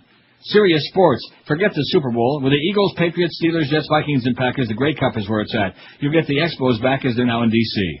But who needs the Expos when you've got the Red Sox, Yankees, Twins, Marlins, Giants, Dodgers, Angels, Padres, Phillies, and Pirates? The World Series is coming. The World Series is coming. The Raptors are Canada's favorite basketball team. 4,000 empty seats for their game last night, by the way, even though they're 3-0. We don't think so. What about Flyers, Maple Leafs, Flyers, Canadians? Settle the strike and drop the puck. Warm weather vacations. Sun yourselves wherever you want. In Southern California or Hawaii, Canada's beautiful beaches. This is so great. The cultural arts. Tourists will love Canada's museums, including the Smithsonian, the Museum of Natural History, the Philadelphia Museum of Art. Plus, in addition to Broadway, the Kennedy Center and Top Regional Theater, we're throwing in our best orchestras, Philly, Boston, Chicago, and L.A.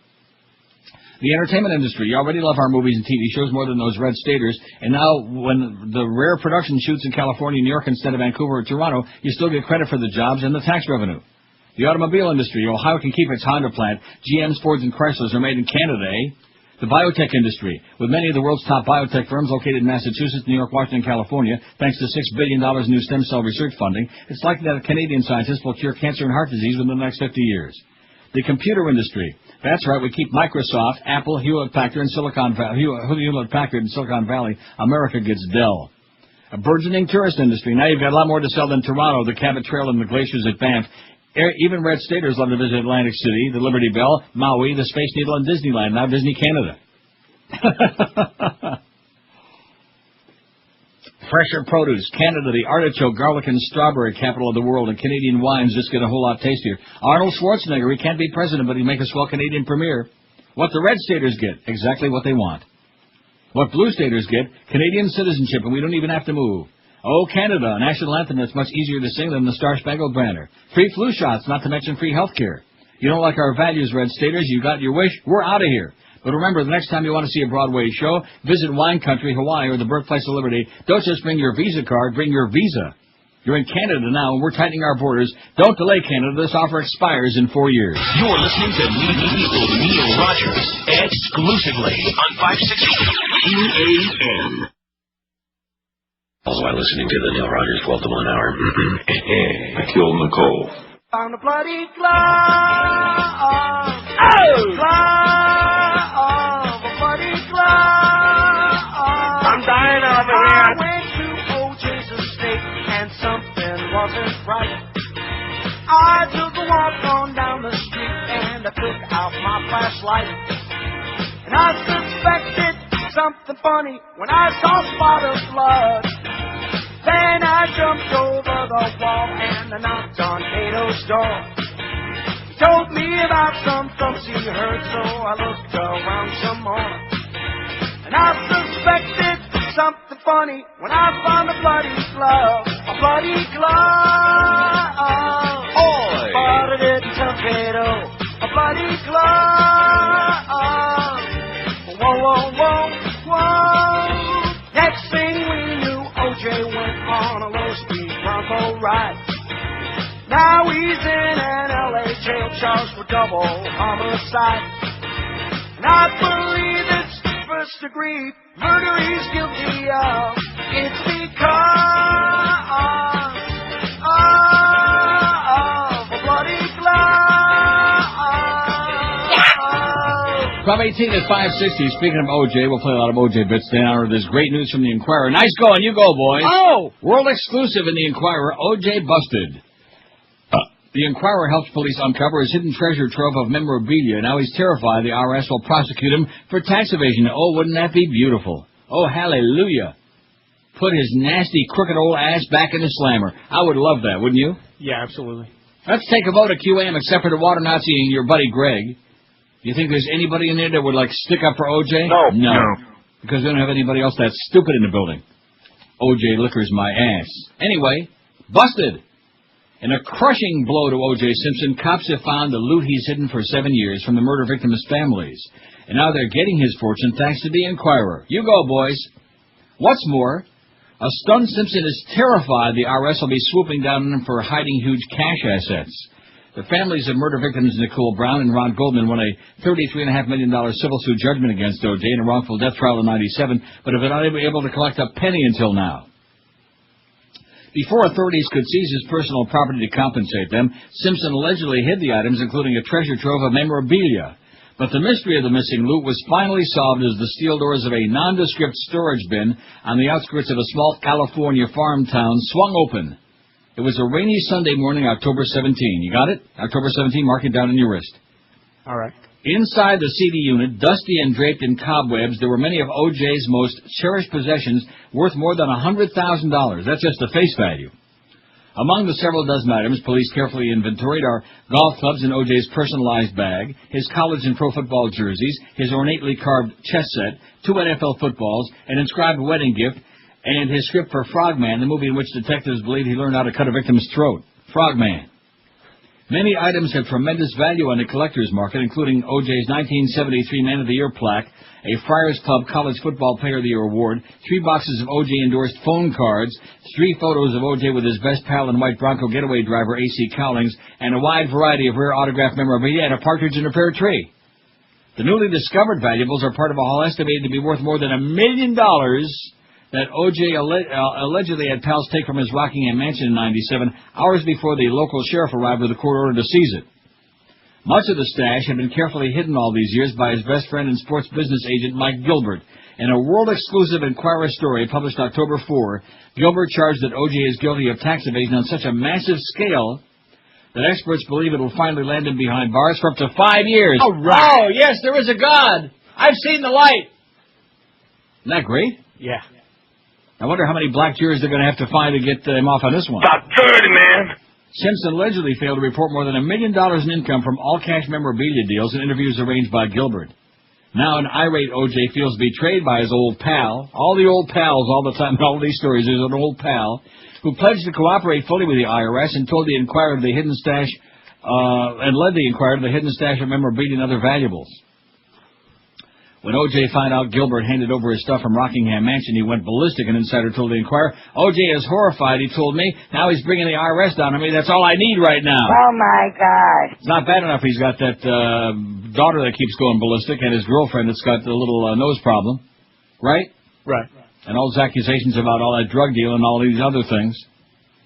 Not even to mention the fact that his good, close girlfriend there at QAM got canned as sales manager. Right. As the Inquirer previously revealed, Gilbert says someone with inside information secretly tipped O.J. to a planned police raid on his home back in 1997. While other pals took O.J.'s possessions to prearranged hideouts, Gilbert drove his haul 200 miles north to Hanford, California, where he grew up. He agreed to meet the Inquirer there October 17. The businessman led us to a store-all storage facility next to a flea market. We drove under the facility's faded sign through iron gates operated by a coded card system. Gilbert unlocked the 2 padlocks on the steel doors of a bin and then swung them open.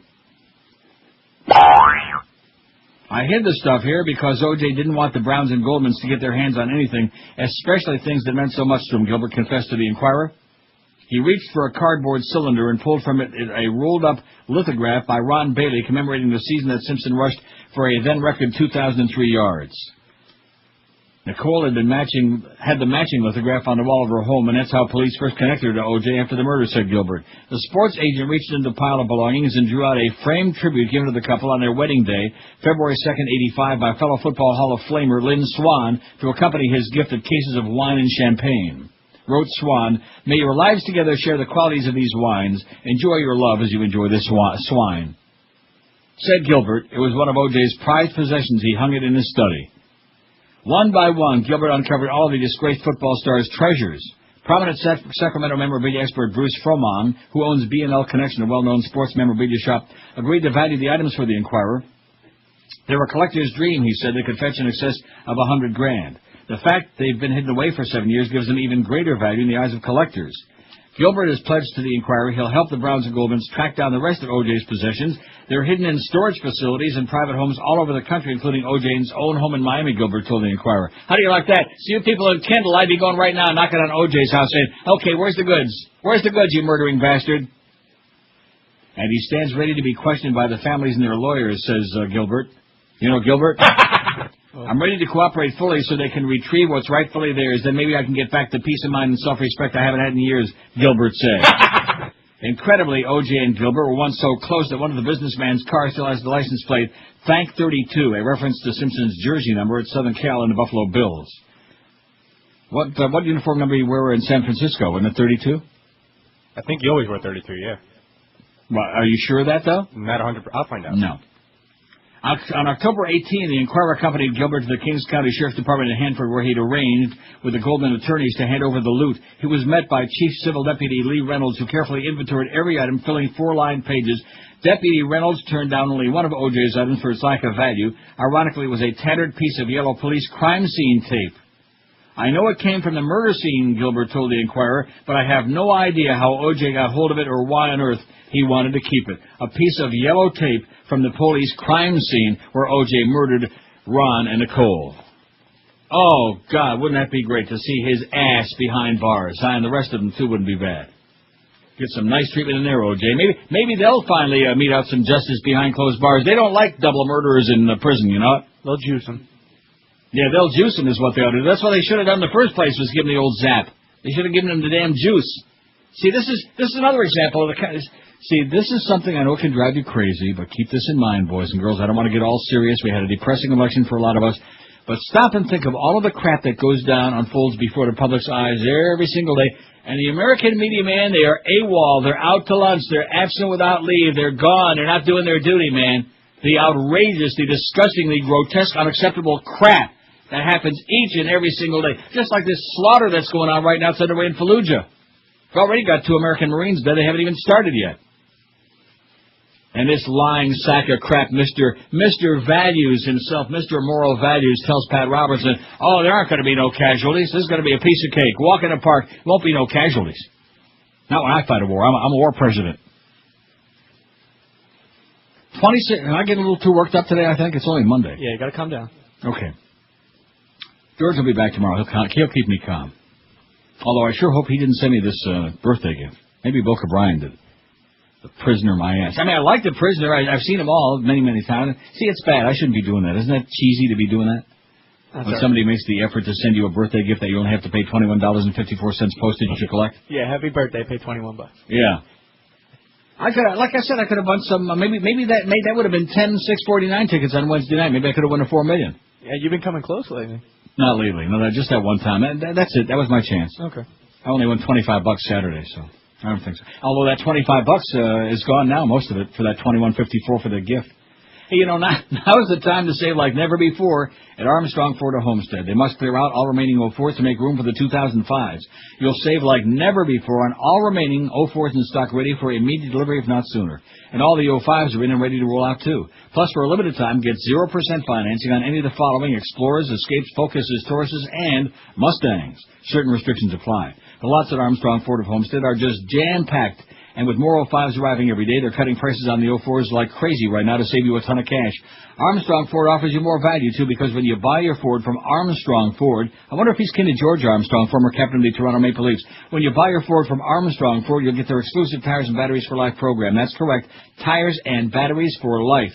So if you've been wanting a new car but been putting it off, wait no more. David Rich and his staff at Armstrong Ford of Homestead will guarantee you the best price. And don't forget, Armstrong Ford of Homestead is locally owned and operated. They'll treat you great just like family. You'll never get a better deal on a Ford anywhere in town. There's no bait and switch, no phony deals, just absolutely unbeatable prices. Armstrong Ford of Homestead, you'll find them at 30725 South Dixie Highway, just 20 easy minutes south of the 836. Check them on the wicked web at armstrongcars.com, and then do yourself a favor. Drive a little bit, just a few minutes, and save thousands on that new Ford only at Armstrong Ford of Homestead. You're listening to Neil Rogers exclusively on 560 QAM. This is for the homo. Jesus Christ for extra strength, Dexedrine. When you're getting crucified, the last thing you need is a headache. There's so much pressure. Hanging around with the whole world's sins weighing on your shoulders. Then some gladiator sticks a spear in your side. Yeah! Jesus Christ, that hurts. So when this thorny crown feels like a vice around my head, that's when I reach for Dexedrine. Well, I don't reach for it. Hey! Anybody got any Dexedrine? Hey, Judas! Could you throw a couple into my mouth? Come on, I'm the Savior, for Christ's sake! Extra strength Dexedrine. Because a headache is a heavy cross to bear. Maybe Rush can conjure up a few pills for him. It's 12:32 at 560 WQAM. So I'm looking at our website today, and you got all those stories for tomorrow on there this morning. Nice job. There you go. Josh is right on top of it, including the one I referred to by Michael Moore, The Kids Are All Right. In fact, how about if I just read the little blurb you got on there for a tease? Let's do that. It says, Dear friends, if there was one group who really came through on Tuesday, it was the young people of America. The turnout was historic and record-setting, and few in the media are willing to report this fact. Unlike 2000, when Gore and Bush almost evenly split the youth vote, Gore 48, Bush 46, this year Kerry won the vote in a landslide, pulling a full 10 points more than Bush, Kerry 54, Bush 44. And he goes on to point out that there was a sharp increase, even though it represented only 17% against the total vote. Keep in mind that there were millions more people who voted. So while Rock the Vote wanted to get 20 million young Americans out, come to find out that 21 million actually came out. Good article as usual by Michael Moore, okay? And anybody knocks Michael Moore has got to be a Nazi, okay? I'll tell you that right now. Now, well, we got an hour and a half. I don't know if I'm going to get all my good stuff in. I know Miguel would probably like me to take a few calls. No, not really. Oh, how about if Josh screens him first? Okay, then, yeah. Just a joke. Ohio machine error gives Bush extra votes. Let me say it again. The election was rigged.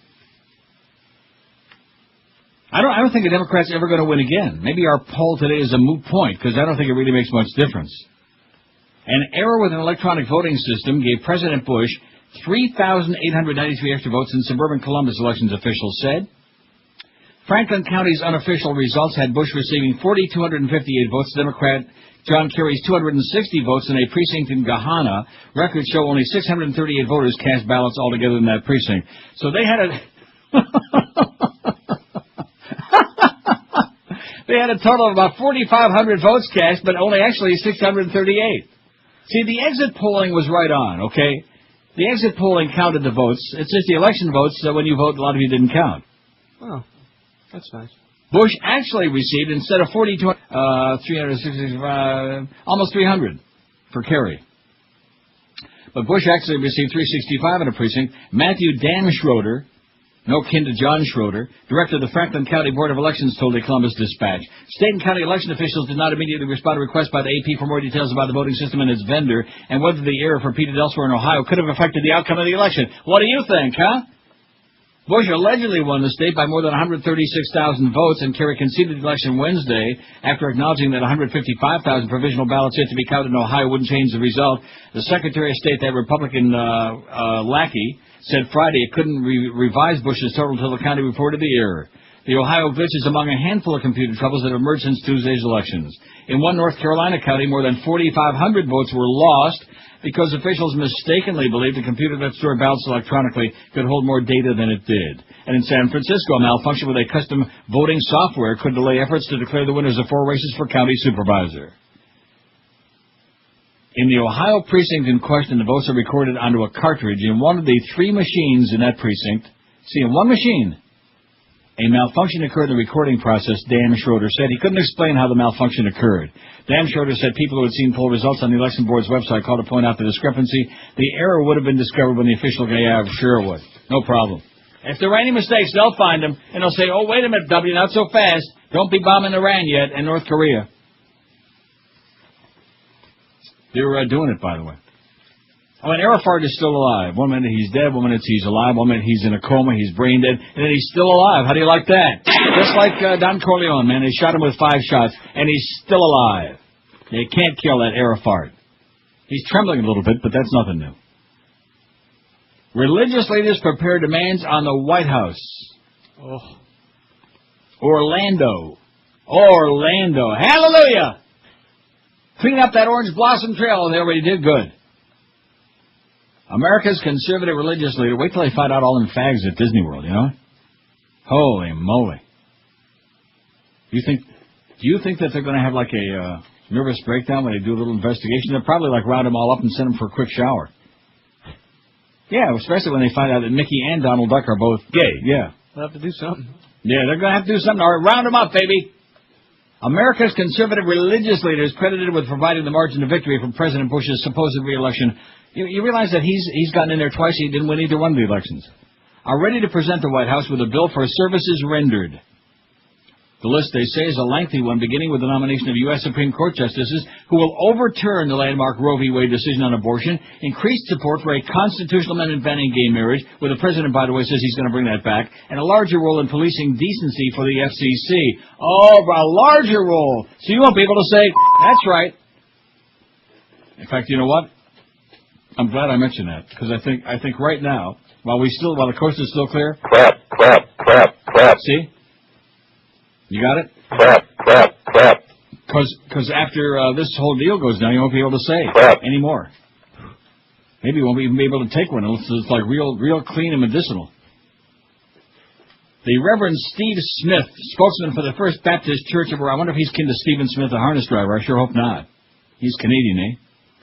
The Reverend Steve Smith, spokesman for the First Baptist Church of Orlando, said Bush's election and his support among conservative Christians show large portions of the electorate are grounded in traditional family values, like murder, like lying, like taking the country to war based on a pack of lies, traditional family values, like snorting coke and knocking up your girlfriend and taking her to have an abortion and lying about it. Like having your daughter in life, Smith said.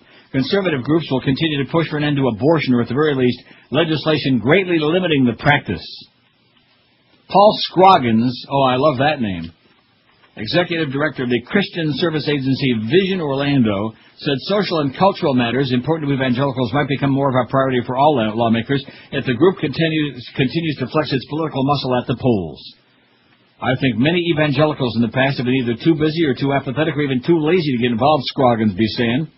I sense, though, that people now have a greater understanding of their responsibility, a willingness to express those convictions through voting. Although Republicans supported faith-related causes during the past 4 years, expectations have increased now. You always want more, said the Reverend Richard Land, president of the South Baptist Convention's Ethics and Religious Liberty Commission. One of my jobs is to never be satisfied. Well, if he's a real religionist, he probably shouldn't be satisfied, should he? No. Land, a strong Bush supporter, predicted the proposed amendment banning gay marriage would be added to the Constitution with White House backing. He said it'll pass the U.S. Senate by the required two-thirds majority. It's already passed in the House by a simple majority and will be ratified by three-fourths of the nation's state legislatures. Nor was the Southern Baptist leader daunted by the demonstrated ability of the Senate's Democratic minority to block judicial nominations by filibustering. With an increased margin, Land said, Republicans intend to change Senate rules, preventing the minority from using unlimited debate to block court appointments. This would open the door to new justices who could reverse the Roe v. Wade decision permitting abortions. Jay Sekulow, chief counsel for the American Center for Law and Justice, said confirming such nominees is now more likely. However, he said he's not so certain that enough justices could be appointed in 4 years to reverse the landmark decision. Well, let's not find out, okay? Let's not find out. Of course, in Rehnquist's case, it don't make any difference, okay? Because he's next to a Scalia. He's the most rabidly right-wing of all of them anyway, so what difference does it make? And don't forget about your friend Clarence Token Thomas. He's bringing the good stuff to the party. 12:41 at 560. WQM, the Mad Dog at 2 is going to be. He's going to be saying Kaddish for the Dolphins, man. It's all over. 1-8. It's not so great. I'll tell you a place that is great. Brandy Shoes in Pompano Beach. When you shop for quality footwear, this is the place you want to go because they give you an unbeatable combination. Great service. They know your feet inside and out. Make sure you get a perfect fit every time. They got the top names in the shoe business like Rockports, Florsheim, SAS, Sperry, Timberland, Naturalizer, and lots more. And they got the best prices going anywhere. What an unbeatable combination at Brandy's. And Brandy's is open daily, Monday through Saturday from 9 to 9, even on the weekend on Sundays 10 to 5. You'll find Brandy's at 1290 North Federal Highway in Pompano Beach. It's always worth a trip, no matter where you live. And right now is an even better time to buy naturalizers all this week at Brandy's, because all great women's naturalizer styles are an extra 20% off their already unbeatable prices. So be sure and come into Brandy's this week or visit them on that wicked web at brandysshoes.com. The Howard Stern Show. Neil Rogers, mornings and middays.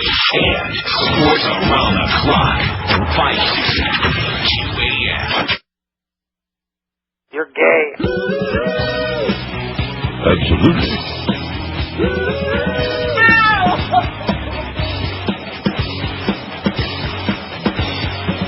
We're about 10 years too late. Yeah, back when things were great. Clinton was president. OJ was innocent. But we could still see friends. And Beavis and Butthead barely had an internet. And there was no spam yet. Never heard about Bin Laden. Wall Street was always in the black. We still care about Madonna. And not about big attacks. And all that great music. Yeah, you could take your pick.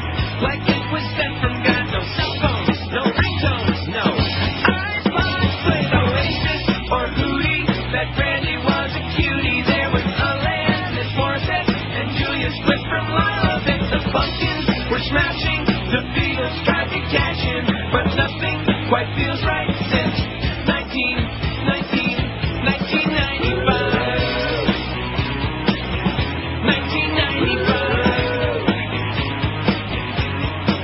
You know Mariah and Whitney, they beat the pants off Britney. We still had some geezers, but also there was Weezer and we had Sophie B. Hawkins. Yeah, she was good for talking. I wonder if she survived past 1995. No. 1247 at 560. Here's the poll so far. 465 votes. Who would be the strongest candidate for either party in 2008? And believe me, it's never after an election like this, and with this crowd in there, never too soon to start working feverishly for next time. John McCain, 110. Rudy Giuliani, 94. Hillary Clinton, 87. She was just on there with Everhart's wife. Did you see that? No. No, because you're not watching CNN. I mean, why the hell would you be watching that when you can watch your boobies and whatever you're watching? It's on there. I just wasn't watching. Hillary Clinton, 87. Barack Obama, 86. And she does look exactly like Rebecca De Mornay, no matter what you said. Okay. What? You say so. Spitting image, man. I don't care what you say. It's her twin sister. Hillary, 90. Barack's got 69. Howard Dean has got 60. Kerry, 17. Jeb Bush has got 17, your fat-ass governor. And John Edwards is bringing up the rear, 15. Speaking of the rear, actor Burt Reynolds today filed suit against his longtime girlfriend, claiming she's trying to blackmail him. I wonder what she's suggesting. You're gay.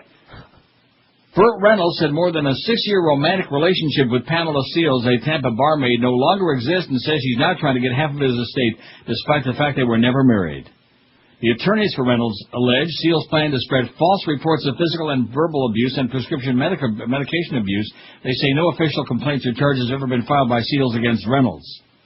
The veteran TV and movie actor said he showered Seals with costly gifts, cars, cash, clothing, jewelry over the years, and allowed her to live in his home. She often accompanied him on business trips, the suit says, but maintains that both resided full-time in Florida. He paid a substantial down payment on a $500,000 condo for Seals and provided health insurance for the barmaid and her mother for 6 months after the relationship. That's such a, the barmaid. Doesn't that sound sleazy, tacky? Very. For her and her mother for 6 months after the relationship ended, the suit says. Seals in his suit alleges Seals' Reynolds suit, this is very poorly written because it's in the Sun Sentinel, has threatened to unleash slanderous and false allegations in an attempt to embarrass him and harm his career unless he gives her millions of dollars in property or half of his assets. You're gay. The suit claims Seals' demands are blackmail, pure and simple, and designed to injure the actor's reputation, business interests, and future earnings, and he wants this and he wants that, and nobody cares. You're old news, man.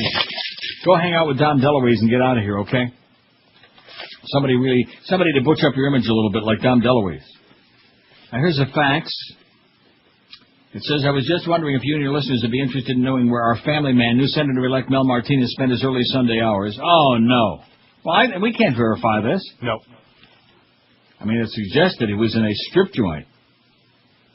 How do you like that? It says, I wonder where his wife Kitty was. Well, we have no way to verify that, okay? We don't want to be a, cheetah. Just a little celebration. Right. He was just celebrating his big victory. Okay, Mel Martinez, another one of those phony, baloney, hypocrite, one of the most evil men, nasty, hostile. Boy. Anyway, here's the facts that says, poll suggestion, if you've never done this, let's piss off the evangelical right. How often do you, right. Oh, yeah, we're going to be doing that. Sure, run it by Joyce a couple of times first, okay? Right. I'll fax you right over. Yeah. Although, speaking of that, what he was suggesting on there, world's most beautiful women think they're ugly, says the Inquirer. Even Halle Berry hates her looks. Halle Berry hates the way she looks, and she's not alone. I think I'm ugly, she says, who's been voted one of the sexiest women on the planet. I see myself without makeup every morning. That's why I don't have any illusions anymore. I certainly don't feel like a big star. Maybe without makeup, she looks like crap. I'll take it. Yeah, me too. Huh? We'll take it. Yeah, you look like crap without makeup, too? Probably.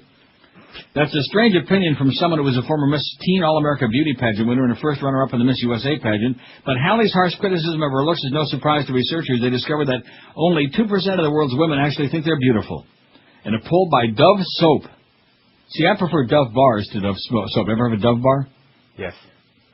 I'd much rather have those. In fact, only idiots use soap anymore. Soap gets hair in it, and it's just like, it's like lard. It's nasty. Nobody uses soap anymore, right? Most of us still do, yes.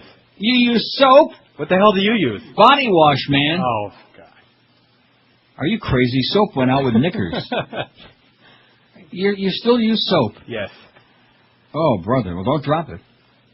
In a poll by Dove Soap, in fact, the Saint, what is his name? St. Ives is the name of the, oh, brother. There's one called Apricot that's got jojoba beads in it. It's like grainy and they melt like oh, God, it's good stuff. What? It's good stuff, I'm telling you. Get with a body wash, throw the soap out, that's right, only fags go to casinos to play slot machines and they only use body wash. You're so full of crap, man. You've been hanging around that little spick George too much. That wetback.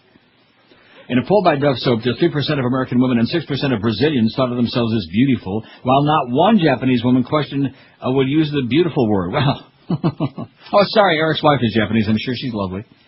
Of all women, 9% think of themselves as attractive, 8% call themselves feminine, 7% prefer good-looking, 7% describe themselves as cute, 2% think they're sexy. Why is it that Japanese people generally looking are so ugly? I mean, I'm sure Eric's wife's the exception, but why is that? Chinese people are now you'd have to agree, although George disagrees. He ain't into that stuff, but you'd have to agree there are a lot of beautiful Chinese people. Yeah. Really, I mean, I agree. But Japanese and Korean? I mean, roll the dice. There's some good, there's some bad, just like anything else. Roll the dice? Oh! Now, let's get to the important stuff, okay? Okay. Because I got the story, media blacks out voting problems. Evidence mounts that the vote was hacked. I'm saving the best stuff for last. Because we got to compete with not only Rush, but Al Franken and Catherine Lanford, Right. Yeah. The Ohio mandate. There's 80 million stories here. There's no question in my mind that they did it again. This time they couldn't make it like a nail biter like the last time. That would have been too obvious and too embarrassing. Anyway, before that, President Bush will renew a quest in his second term for a constitutional amendment to ban same-sex marriage. Oh, my God. As essential to a hopeful and decent society, his top political aide said yesterday. Bush's call for a constitutional ban on gay marriages failed last year in Congress, but his position was seen as a key factor motivating Christian conservatives concerned about moral values to turn out in large numbers and help supply Bush with a winning margin in last week's election, supposedly. If we want to have a hopeful and decent society, we ought to aim for the ideal, and that ideal is that marriage ought to be and should be a union of a man and a woman. Bush political aide, Ermangering Karl Rove, told Fox News Sunday, yesterday. Rove said Bush would absolutely push the Republican-controlled Congress for a constitutional amendment which he said was needed to avert the aims of activist judges who would permit gay marriages. And then, of course, we know the world would come to an end. Renewing his push for an amendment, despite its slim chances of success, would be a way for Bush to reward his conservative base. The amendment would face a steep hurdle winning the needed approval of three-fourths of the states. Other items on Bush's second-term agenda included nominating, without a litmus test on abortion, judges who would strictly interpret the Constitution, and tax reform.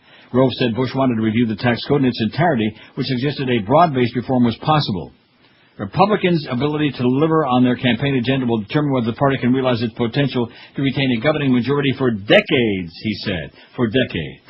And, of course, we know that the people dying in Iraq and health care and the economy, jobs, people whether they got a job or not, all of these things, Social Security, although he's going to screw that up again, letting the young people lose all their savings for the rest of their lives. But these things aren't important. The thing that most Americans, decent Americans, are concerned about is gay marriage, whether fags can get married. Yeah, good times.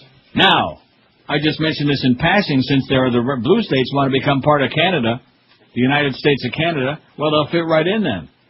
Gay couples in Saskatchewan can now get married. A judge on Friday ruled that existing marriage laws discriminate against same-sex couples. This is in Saskatchewan. That would be like same-sex couples in Montana. The common law definition of a marriage for civil purposes is declared to be the lawful union of two persons to the exclusion of all others, Justice Donna Wilson wrote in her 5-page ruling. The ruling was all but a foregone conclusion since the same determination had already been made in 5 other provinces and 1 territory.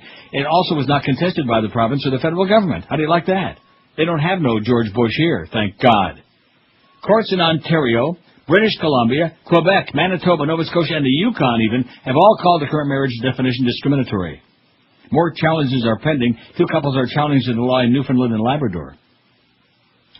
At the federal level, the government has put 4 questions on same-sex marriage to the Supreme Court of Canada, which is looking at a draft federal law that could make gay weddings legal all across the country. Despite increasing support at the judicial level, same-sex marriage remains controversial for many Canadians. However, Canada's been more open to the concept than Americans. 52%.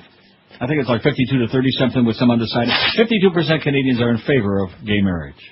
50 years ahead of the U.S., eh? And you wonder why the blue states are so anxious to join Canada? Good weed, too, by the way. I just mentioned that in passing. Don't put everybody in jail for having a pin joint in their ashtray. Right. 12:56 at 5:60. I wonder how Token Thomas is doing on the Supreme Court. Hey, let me tell you right now, speaking of joints, if you got schmutz on your carpeting, Dry Concepts are the people you want to do business with. For over 20 long, amazing years, I've been using these very same people in all of my homes. And the reason why is I'd never use anybody else. You'd have to be crazy to. Because when it comes to having your carpet, your furniture, your drapery, your area rugs, your expensive oriental rugs cleaned and looking and smelling and feeling just like brand new, these people got it hands down your pants.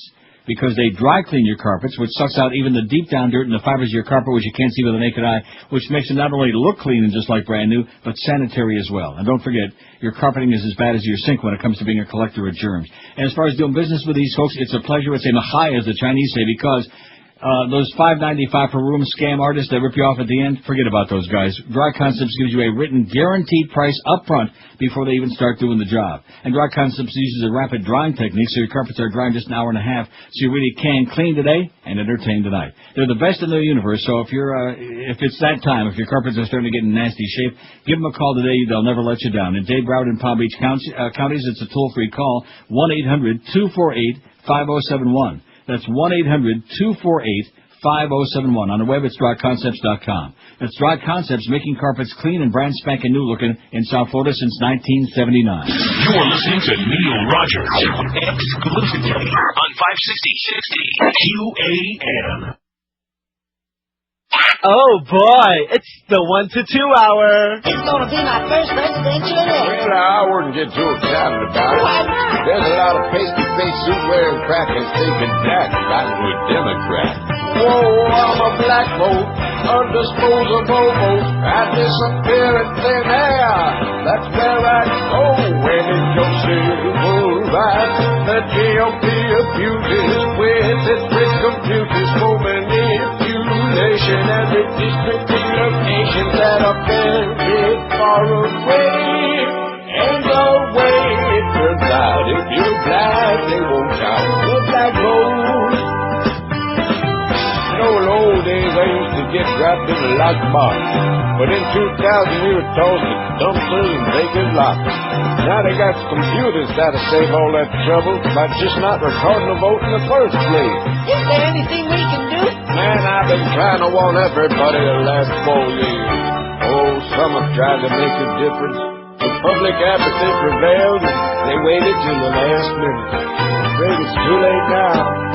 Whoa, I'm a black vote. Who I'm for, you never know. I'll just be erased, flush down the toilet bowl. This time don't be surprised if they take it to the street when the fascist cracker has its neo-Conti.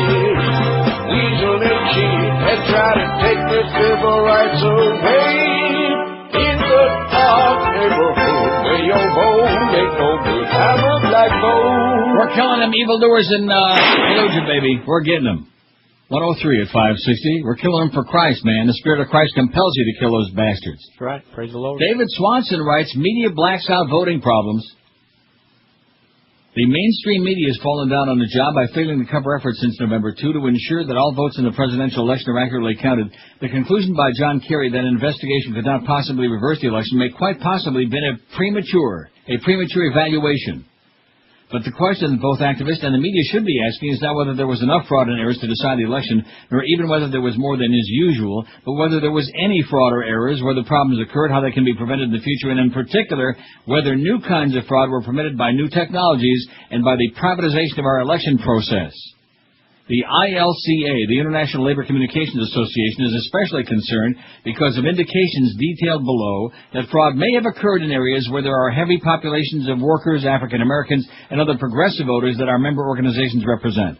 People deserve to have their votes counted, and the strategists who will spend 4 years studying the election results deserve to have the facts. Some citizens and independent media outlets are raising these issues, but the corporate media is AWOL. An investigation by the media would seem especially appropriate since the 2000 election led to investigations in Florida that determined the loser was occupying the White House. Evidence existed before this election that quite possibly the fix was in. The co-chair of the Bush-Cheney campaign in Ohio was running the 2004 election in that state and had for weeks been demonstrating every intention to disenfranchise Democrats.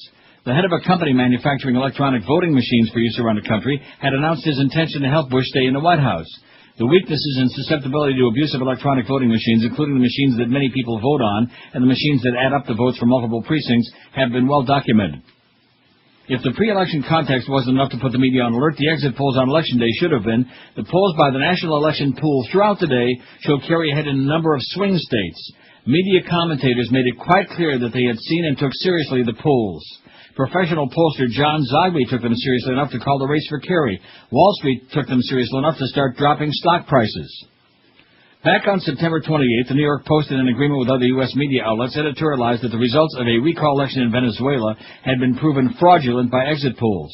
It is unconscionable, the Post quoted Jimmy Carter as saying, to perpetuate fraudulent or biased electoral practices in any nation. The Post then commented, "Oh, really?" Funny, Carter quickly endorsed the results of last month's recall effort against Venezuela's President Hugo Chavez. Chavez, a pal of dictators from Saddam Hussein to Fidel Castro, officially beat back the recall with nearly 59% of the vote. Oddly, that result was completely opposite the findings of an exit poll conducted by a well-regarded polling firm often used by the U.S. Democratic Party, which showed Venezuelan voters booting Chavez by the same 59%, yet Jimmy Carter said the election was free and fair. Other U.S. media coverage was similar. The Miami Herald ran this headline, "Find out if Chavez stole the vote." United Press International ran a column arguing that Carter was unqualified to criticizing voting procedures in Florida because exit polls had proved him wrong in Venezuela. Carter had said that Florida's voting arrangements didn't meet basic international requirements. On October 17, the New York Times ran an article on the use of exit polls to identify and prevent election fraud in a number of countries. The article suggested that exit polls might play a similar role in the upcoming U.S. election. A November 5 New York Times article and the rest of the U.S. media's coverage after the election sang a very different tune, building in on an unargued assumption that the November 2nd exit polls had been proven wrong by official vote counts. The Times article sought to determine in a very balanced and objective manner exactly what went wrong with the exit polls, but not whether they were wrong or right. The New York Post switched songbooks as well, running on November 3rd in its online edition a column by Dick Morris demanding to know who had rigged the exit polls. Exit polls, according to Morris, cannot be off by as much as they were this time without intentional fraud. Morris presented no evidence of fraud in the exit polling and no evidence that it was the polls rather than the official counts that got it wrong. As pointed out in various analyses, the exit polls were accurate within their margin of error in many states, but were surprisingly far off in a number of swing states, and always off in the same direction, showing more support for Kerry than was found in the official counts. Warren Matofsky, co-director of the National Election Poll, told the NewsHour with Jim Lehrer that Kerry was ahead in a number of states by margins that looked unreasonable to us. Matofsky speculated that perhaps Kerry voters were willing to participate in the exit poll, more of them, but didn't suggest any reason for that speculation other than the difference between the exit polls and the final counts. He and his colleagues have since produced other speculative reasons why the exit polls could have been wrong, all grounded in circular reasoning. Matofsky told the NewsHour that on the evening of November 2, he decided to wait for the official counts and then use those to correct the exit polls, thus rendering the hugely expensive exit polls useless as either predictors of the election outcome or measurements of the count's accuracy. Media outlets corrected the exit polls on their websites early in the morning of November 3. Matofsky promised in the future to keep exit poll results secret, thus fully rendering them useless for any stated purpose related to election outcomes. They'll still just be able to tell us after the fact how many voters were female or Jewish or go to church weekly or believe that health care is the most important issue, etc. Other surprising outcomes should stimulate investigation, including the low gain in voter turnout for Kerry in Florida, despite massive get-out-the-vote efforts and widely reported record lines at polls on Election Day and in early voting. Reasons for concern over this election are, however, no longer limited to surprise over the outcome, nor need this issue be focused on the uncountable votes of those wrongly denied voting status, turned away, intimidated, forced to vote on provisional ballots, or discouraged from voting by long lines. Specific evidence of miscounting has been uncovered. And despite the national media's near blackout of the issue, local reporting has documented some of the problems. In fact, although you won't learn it from the corporate media, 3 members of Congress have asked the General Accounting Office to investigate irregularities with voting machines in the November 2 election. The Congress members, John Conyers, Gerald Nadler, and Robert Wexler, cited a few of the problems that have already arisen, including a machine in a single Ohio precinct that I just told you about that gave Bush an extra nearly 4,000 votes. More troubling than these problems and others like them is the fact that much of the electronic vote counting was in the hands of private companies, produces no auditable record, and can easily be tampered with. A leading investigator of this problem, blackboxvoting.org, appeared in 23 mainstream media articles or transcripts in the weeks leading up to the election, according to a Nexus search, but only one since then, and that was mentioned by a caller to a radio show. Black box voting is not banished from the media because it ceased activity. Rather, it's launched the largest series of FOI, Freedom of Information requests in history, and announced that it believes fraud took place in the election. An analysis report, now listen to this very carefully. I know it's boring, but listen anyway. Okay. You listening? Listening. Analysis reported by Tom Hartman found that in Florida, in the smaller counties in which optically scanned ballots were counted on a central computer, the results were quite surprising. For example, Franklin County, that has 77.3% registered Democrats, with 58.5% for Bush.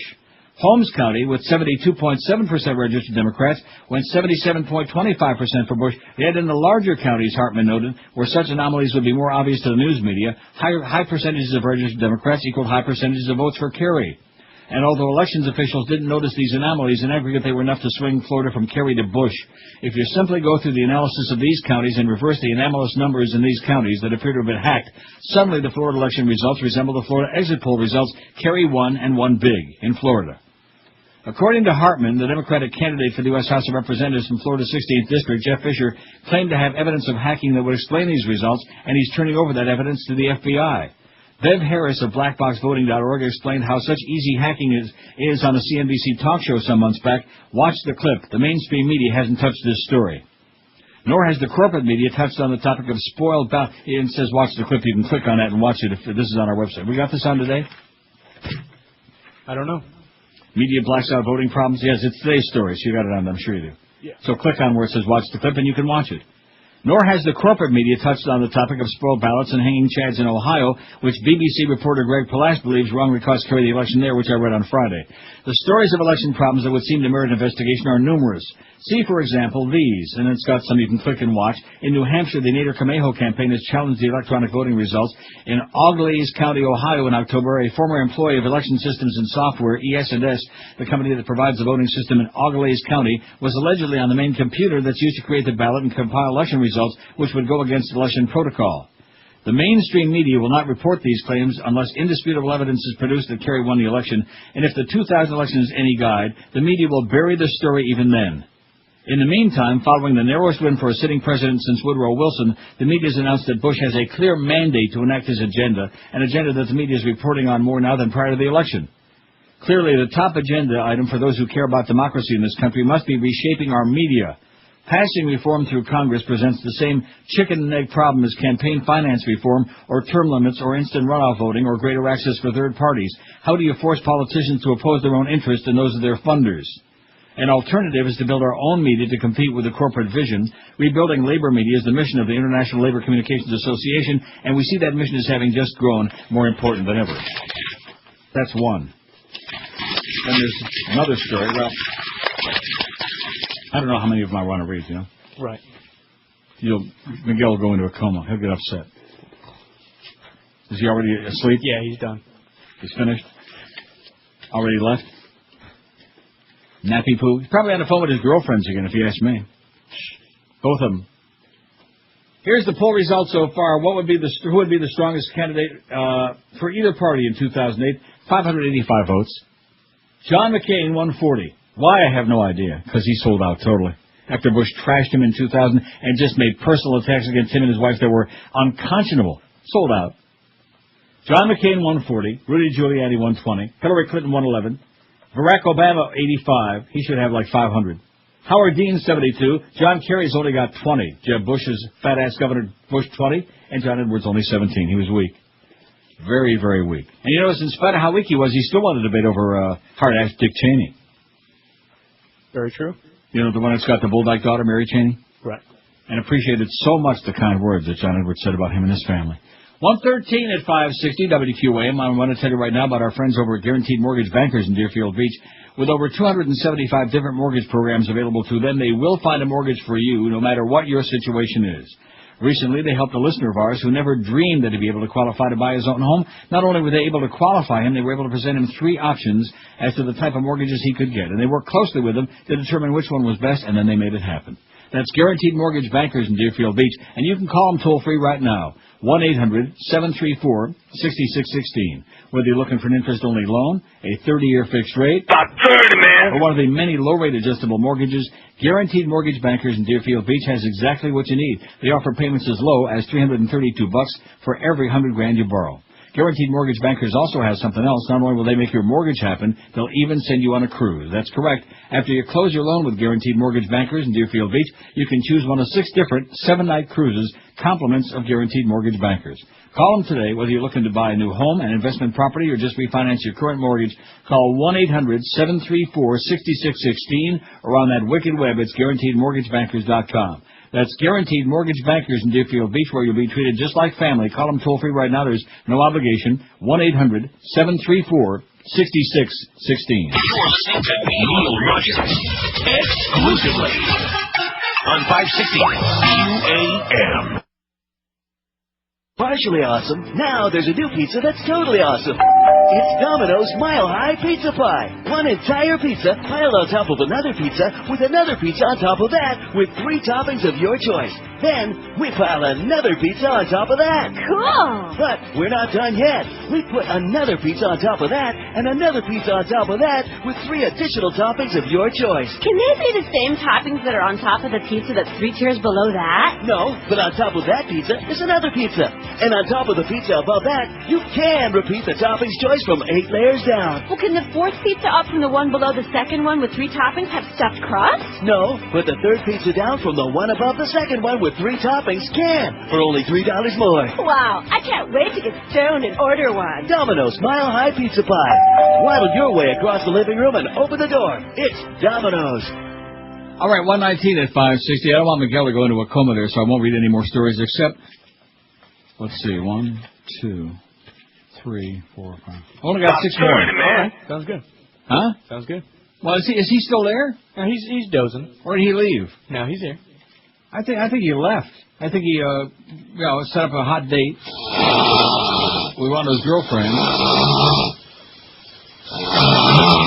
Or, how's the Beast doing? We sure don't hear. What the hell is that? Don't hear from him anymore. Well, he's in major depression right now. No. Over a stupid bunch of ball games? Are you kidding me? Because they keep losing to little girls' teams. Oh, well, we're cursed down here, man. We're cursed. Are we cursed down here, Jim? Are we? That had to be, of all the calls in the history of talk radio, that one that day when that jackass, after the Hurricanes and the Dolphins both won really big, gigantic games on the same weekend, and on Monday, here I'm driving home, and here's the first call to Mad Dog. Some jackass, some jock-sniffing fool who thinks that life is about ball games. Are we blessed down here, Jim? Oh, God. Jesus. Oh, speaking of that, I do have some more here, so just take a nap and go. Okay. Hey, listen, I'm sorry, but I mean, if you want to, jump right in, I'll just shut you up. Jesus. Oh, speaking of that, I do have some more here, so just take a nap and go. Okay. Hey, listen, I'm sorry, but I mean, if you want to, jump right in, I'll just shut you up. You don't think it's important that the election obviously appears to be stolen, that there's plenty of evidence to prove it? As if we didn't know that they were going to do it again? I think it's important. See, even Josh thinks it's important. He's also bored by my reading the stories, but at least he thinks it's important. Well, it is important. Once they could steal it the first time, what makes you think that these good, honest Christians wouldn't do it again? Wouldn't screw us again? Well, speaking of good, honest Christians, Georgia evolution case heads to court. School officials in suburban Cobb County are in court today to defend themselves against the lawsuit, accusing the district of promoting religion by requiring that science textbooks warn students that evolution is a theory, not a fact. The trial in U.S. District Court is expected to last at least 4 days. The lawsuit argues that the disclaimer restricts the teaching of evolution, promotes the teaching of creationism, and discriminates against particular religions. Well, as Ann Coulter says, it's a Christian country. When are you heathens going to get with it, okay? All you Jews and atheists and agnostics and whatever the hell you are, schmata heads. Although I do like the beanies the Catholics wear. And keep in mind, Bob Jones will remind you that the born-again Christians hate the Catholics like poison. County officials said their warning, in the form of stickers inserted in science books, simply encourages students to keep an open mind. Warnings and stickers in science books. The stickers read, "This textbook contains material on evolution. Evolution is a theory, not a fact, regarding the origin of living things. This material should be approached with an open mind, studied carefully, and critically considered." The lawsuit was filed. Can you believe that? They're putting stickers in the science books. Oh, that's comical. The lawsuit was filed by 6 parents in the Georgia chapter of the ACLU. "I'm a strong advocate for the separation of church and state," said one of the parents, Jeffrey Selman. "I have no problem with anybody's religious beliefs. I just want an adequate educational system, not hocus pocus, not mumbo jumbo. Although I do like a good gumbo." The school board adopted a disclaimer after 3 science texts it adopted in 2002 were criticized by some parents for presenting evolution as a fact. More than 2,000 people signed a petition opposing the biology text because they didn't discuss alternative theories, including creationism. A lawyer for Cobb County Schools, Linwood Gunn, said he expects the disclaimer will hold up in court. He said the stickers improve the curriculum while also promoting an attitude of tolerance for those who have different religious beliefs. Sure they do. The U.S. Supreme Court ruled in '87 that creationism was a religious belief that could not be taught in public schools along with evolution. In April, U.S. District Judge Clarence Cooper refused to dismiss the lawsuit, saying the school district disclaimers could have the effect of advancing or inhibiting religion. The judge applied a test handed down by the U.S. Supreme Court in 1971. In order to get the lawsuit dismissed, the school board has to show the disclaimer was adopted with a secular purpose, that its primary effect neither advances nor inhibits religion, and that it doesn't result in excessive entanglement of government with religion. Cooper said the school board satisfied him only on the first issue. That's Georgia for you, baby. And don't forget, that's why the Virgin Mary keeps showing up on the side of that bank building in Conyers, Georgia. That is correct, and people are schlepping from all over America. That's another thing. The media just dismisses that. In fact, again, you have to look on the internets, as Bush says, the internets, to get those stories, you know? Yeah.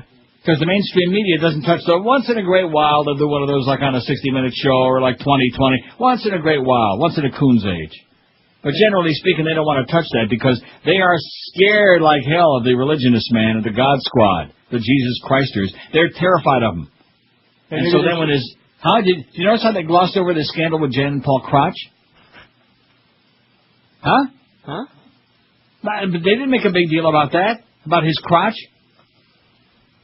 Just glossed right over it. That's no big deal.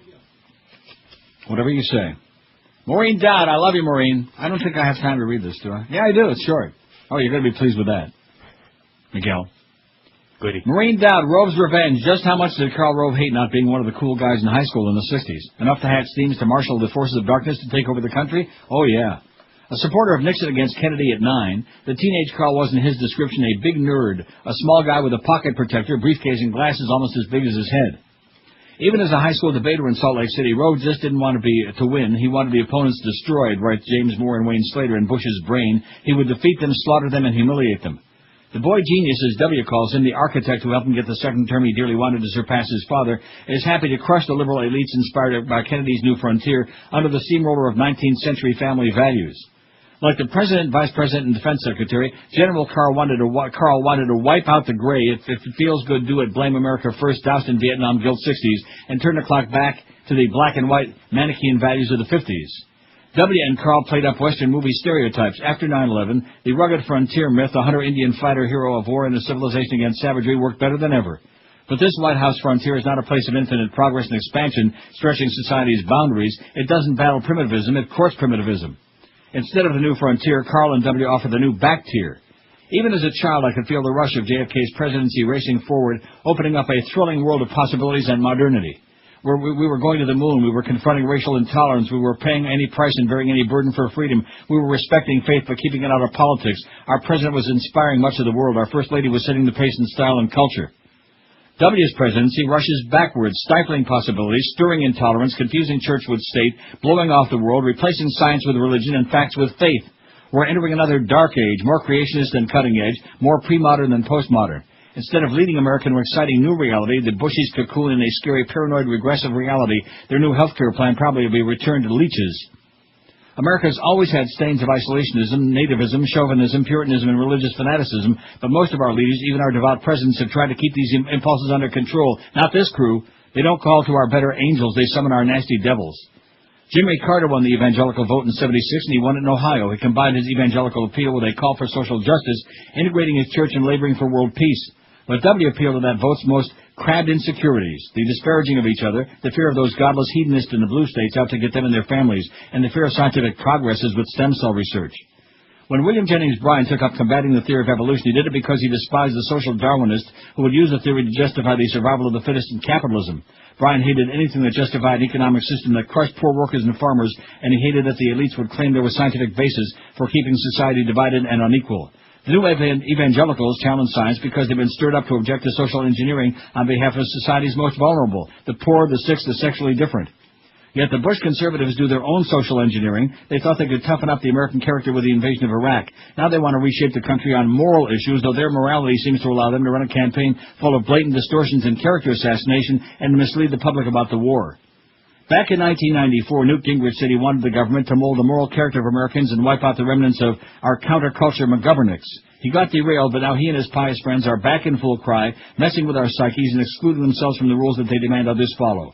They'll eventually do themselves in, but will they do us in first? You go, Maureen, in spite of what Miguel said. 28 after 1 at 560 WQAM. IRS tax problems have a way of ruining all aspects of your life. They take a toll on you financially, physically, and emotionally. You can never really forget about those IRS problems. You wake up every morning in a cold sweat. CPA Jamie Buchwald and the Buchwald Tax Firm will help you end your IRS problems forever and give you back peace of mind, too. That's why other top CPA and law firms refer their clients to the Buchwald Tax Firm when they have IRS problems. Why not avoid potential criminal prosecution? Get all your unfiled tax returns prepared, even if you lost all your records. Suppose you have an IRS lien, a wage levy, owe payroll taxes and penalties. Maybe you want to settle for thousands less than you owe, need time to pay. Whatever the deal with you, the Buchwald Tax Firm can help. They offer a free initial consultation, affordable and guaranteed fees, and immediate relief from IRS harassment, if not sooner.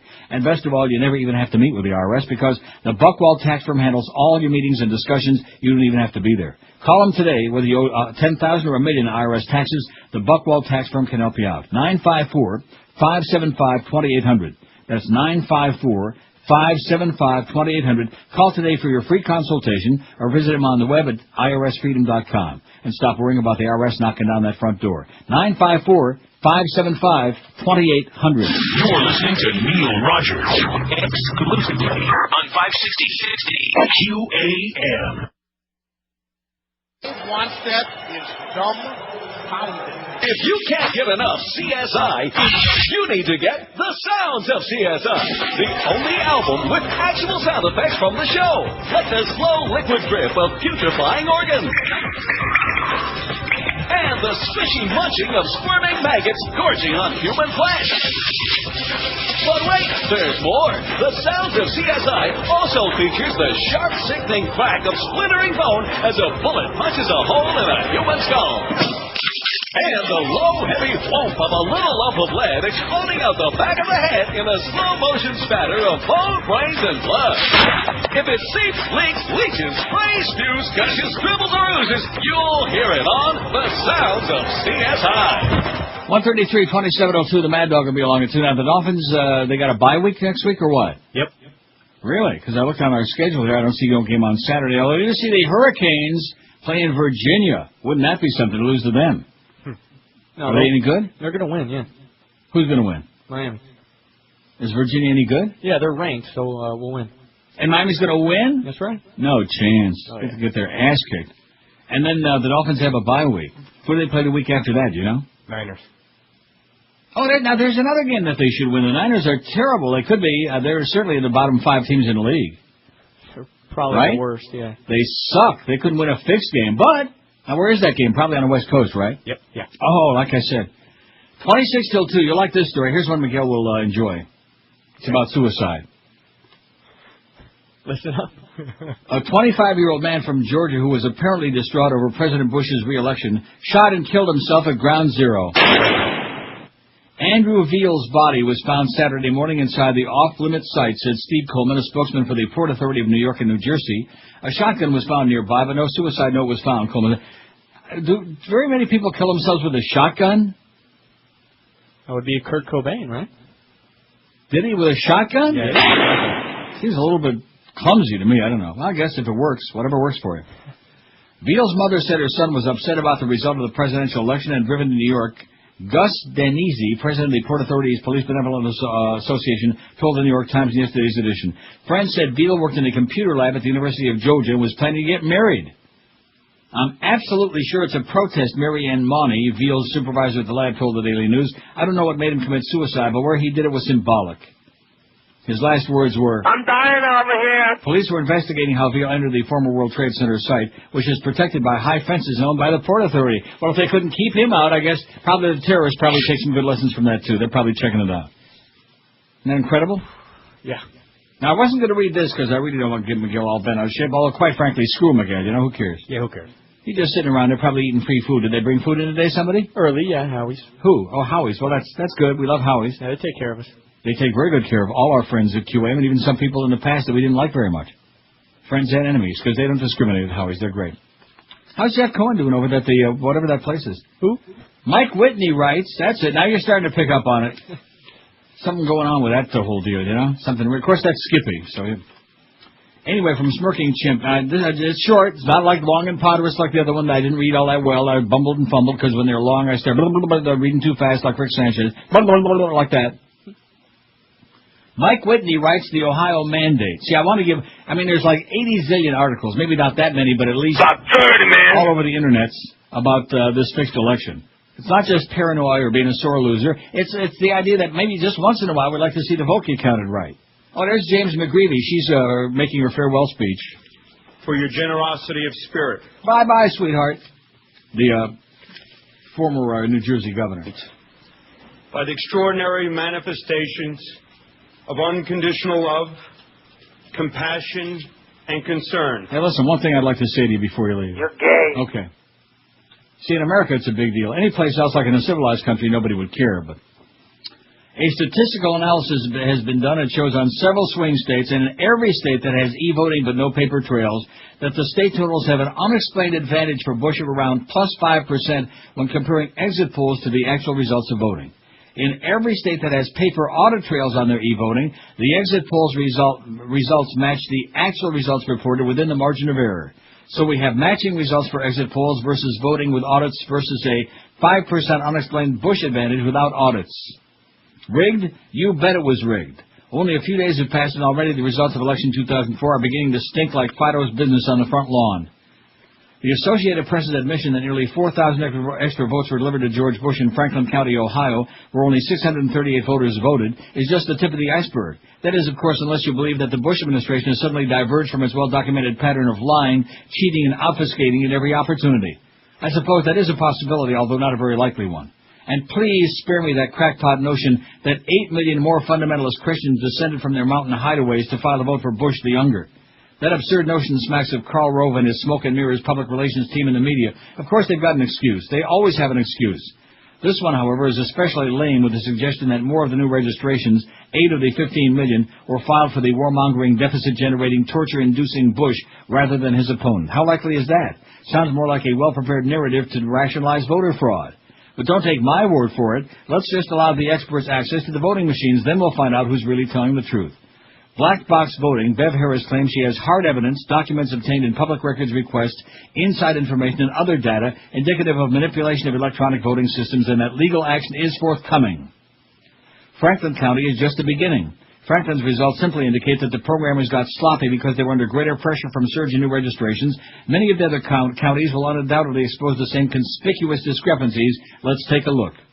And forget about this rubbish that the exit polling was incorrect. Yeah, the polls were incorrect in the states Bush needed to win, otherwise they were dead on.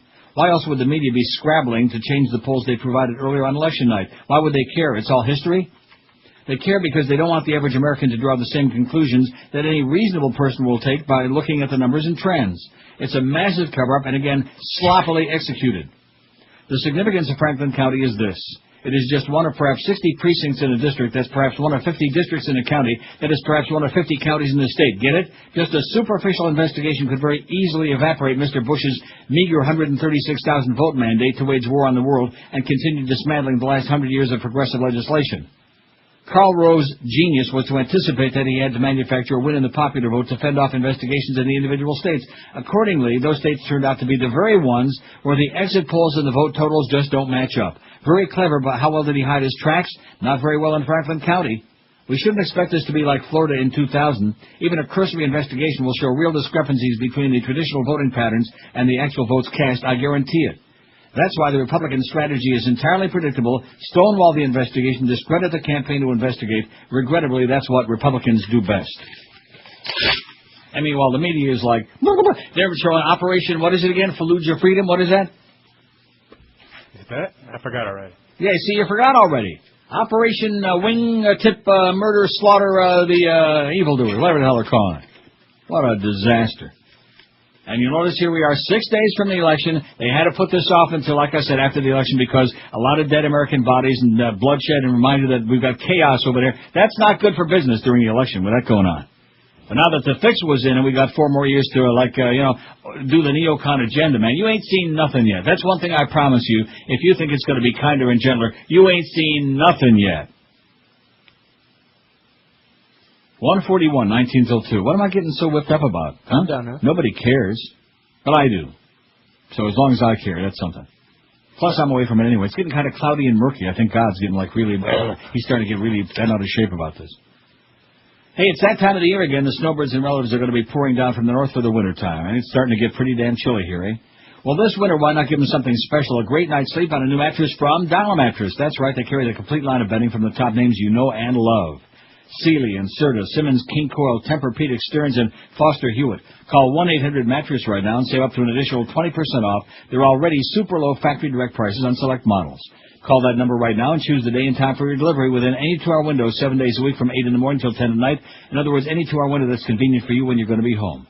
I've been using Dollar Mattress for years, and most of the other folks at QM doing the same because they know that with low prices, same-day delivery, free setup and removal, it's easy to see why Dollar Mattress is ranked #1 in the world in customer satisfaction and even received the prestigious Better Business Bureau's Torch of Excellence Award. Call them today toll-free. They'll be knocking on your door in no time at all, taking away the crappy old smelly bedding and set up your great new bed for you. 1-800-MATTRESS. On the website, it's mattress.com. Or make that call right now. 1-800-MATTRESS. You're listening to Neil Rogers exclusively on 560 QAM. Only in the Banana Republic, baby. Only in Miami. We interrupt this program to bring you breaking news. Fidel Castro and communism have fallen in Cuba. Our microphones were there to capture this historic moment. Gracias, gracias, adios.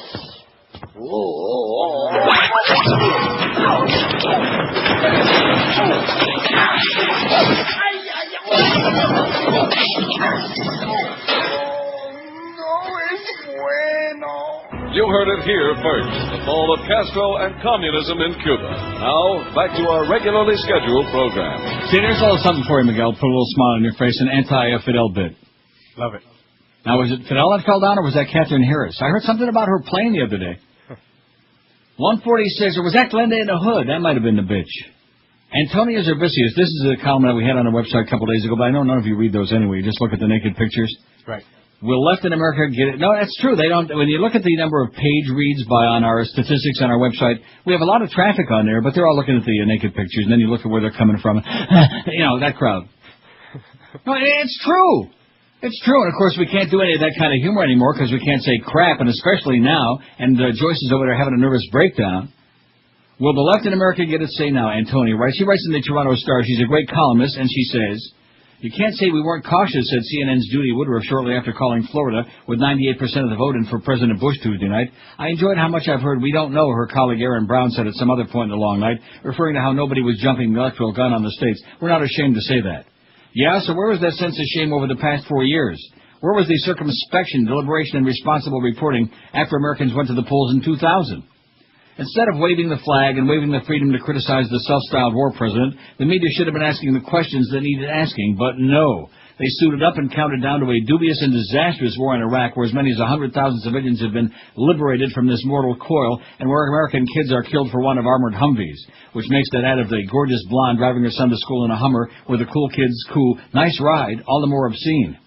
But then it's all about the bottom line, not the public interest. That's why so much of the coverage of the presidential campaign focused on trivia, the polls, the ads, Howard Dean's scream, the already out Mary Cheney's being outed as a lesbian, nausea ad nauseum, instead of real issues such as the economy, the environment, education, healthcare, and oh yes, that mess in Iraq. Even the reporters who brought us all this militainment in the past few years admit that their work has come up short, at least according to last month's survey of its members by the Committee of Concerned Journalists. That's assuming that the Wolf Blitzers and Tim Rustards are concerned journalists, of course. So now what? Now that the Democrats have finally shaken off the shackles of patriotic correctness, will they keep screaming? And will the mainstream media give progressives and dissenters the microphone they've been denied since those planes ripped through the heart and fearful heartland of America? Don't count on it. After all, 9/11 has faded so far from the conversation, except when exploited for political purposes, that the media glossed over the report of the special inquiry that Bush didn't want to appoint. Iraq is so dangerous that the few Western reporters remaining there rarely venture out of their fortified Baghdad compounds to do their jobs. And when the media actually produce tough journalism, such as last month's late breaker on the looted explosives, they're attacked by the right for being liberal. Make no mistake, liberals, whether they're pro-choice grannies or bereaved fathers of the casualties in Iraq, will continue to be the enemy, and Bush will keep using his get-out-the-criticism jail-free card. That despite Vanity Fair media critic Michael Wolff's accurate observation last month that all modern-era second-termers get at least a semi-bum's rush. Clinton was impeached, Teflon Reagan was besmirched, Nixon was thrown out of office. But Wolff is wrong when he posits that the mainstream media will demonize Bush. He can't possibly believe that the Rush Limbaughs, the Tucker Carlsons, and Bill O'Reillys will now turn on their guy. And if he thinks that the more moderate talking heads on CNN and MSNBC will now ask the questions that must be asked, I want some of the drugs he's on. That's because the right has tightened its grip on the White House, the Congress, and the Senate. And as for the media, well, the right has already had it by the throat. As Joe Conason wrote in his Big Lies, the right-wing propaganda machine and how it distorts the truth, conservatives enjoy their virtual monopoly over the nation's political conversation, of course. They paid a lot of money for it, and they intend to keep it. The other day, CNN's Bill Hemmer actually mused about liberalism being dead in the U.S. Never mind that 55 million voters chose John Kerry, or that just about every survey conducted over the past 10 years indicates that Americans overwhelmingly support such liberal concepts as universal health care. Already the media are throwing caution to the winds, conducting an autopsy on liberalism, but reports of his death are like calling a close race before the ballots are counted premature. More to the point, if they seriously think that liberalism is dead and they're looking for the killer, they should be looking to themselves. She's pretty good, little Antonia, in the Toronto Star, eh? I love that. I love that. In fact, you're seeing that everywhere now. The map, the United States of Canada. Well, the blue states move on up. Come on up, eh? Having a great time. Council of Churches said God has no place in U.S. politics. You know about them liberal pinko Council of Churches, don't you? You don't know the Council of Churches? No. What do you know, anyway, besides Fidel Castro? What do you know in the fact that you voted for Kerry? Hey, I want to say very proudly, I got my financial guy who was a Bush supporter and watches Bill O'Reilly. He told me the other day I convinced him to vote for Kerry. How do you like that? Did a lot of good. I beg your pardon? No. And you voted? I did. Yeah, and Miguel voted for Kerry? Yep. And me? And you know whose fault it is, don't you? Not that I want to pick on him when he's not there today. He's got a day off. Is George. He can't vote. Nope. Banana voter. God has no place in politics and should not have been used by churches in the U.S. to influence the presidential election, the council representing 342 Christian groups around the world be saying. The World Council of Churches told U.S. member churches in a letter they should not ask whose side God was on in an election, but only offer a moral and spiritual compass for their community, the nation, and the world. The letter by WCC Secretary General Reverend Samuel Kobia chided some U.S. churches for presenting God in partisan terms. Preachers in some U.S. churches, mostly among conservative evangelical Protestants, but also some Catholics, made clear during the campaign they preferred President Bush over his Democratic challenger, Senator John Kerry, that baby killer. U.S. experts said that Bush's Republican Party had made an unprecedented effort to court church-going voters, and that some churches had played a new role in the election by closely twinning politics and religion. No Schmidt. An analyst of the vote said Bush built his election win on a coalition of older, white churchgoers in a race where voters are more likely to cite morality as their top concern than the war on terror. Kobia said many people around the world had watched in recent months with great interest how churches shape a powerful nation's stance toward the world. The harsh claims that make most of the headlines that invoke the judgment of a partisan God have provoked deep concern around the world, he wrote. We don't ask whose side God was on in this election. Rather than like Abraham Lincoln when he confronted a divisive war, we seek to be found on God's side, which I think John Kerry used that quote and said exactly the same words. I'm positive. The Geneva-based WCC joins 342 churches from 120 countries in all Christian traditions but the Roman Catholic Church. It took no stand on the U.S. candidates, both of whom stressed their Christian faith to voters and wished the United States God's grace and peace. Yeah. Who's the most godly, okay? Who's most compelled by the Spirit of Christ? That's the question, okay? Who can be the out-Jesus one? That's the question in America, all right? A Christian nation indeed. And it is. I think it is now. I think that bitch Ann Coulter's got a point. 153 at 560. Don't you think? Absolutely. The red states are a Christian nation, and if they would like to secede and have their own way, more power to them. I don't want any part of them. I don't want nothing to do with the red states, the people who live in them, the animals that hang around in them. I don't want nothing to do with the freaking red states. Eh? Hey, if you want something to do with a low-carb diet, in other words, if you're fat as a cow and you're desperately trying to lose that weight again, whether you're starting or restarting the Atkins, the Sugar Busters, the South Beach, or any of the myriad of low-carb, sugar-free diets out there, here's a store you will fall in love with, Delights of West Boca, because the entire store is dedicated to your needs. In fact, Delights has always been, since the day they opened, the #1 low-carb store in South Florida. If you want people who wait on you, who really know low-carb dieting inside and out, if you want an unbelievable selection and unbeatable prices, come to the low-carb headquarters, the Delights of West Boca, where you'll find over 1,200 great products with lots of taste. Things like Carbolite ice cream, breads, pasta, chocolates, brownies, cookies, and lots more. Things that'll keep you on the straight and narrower path. Delights is open every day of the week, 7 days from 10 a.m. till 10 p.m., and you'll find them on the northeast corner of Glades and 441, right next to prestigious Boston Market. Or call them toll-free at 1-877-LOW-CARB. That's with a W. Everything in America now has to have a W. Low-carb, or on the web, it's lowcarb.com. Don't forget, there's only one Delights of West Boca, and it's your official Atkins Retail Center. Rest in peace. You're listening to Neil Rogers. Commercial 560 QAM. Bush. Tomorrow. All right.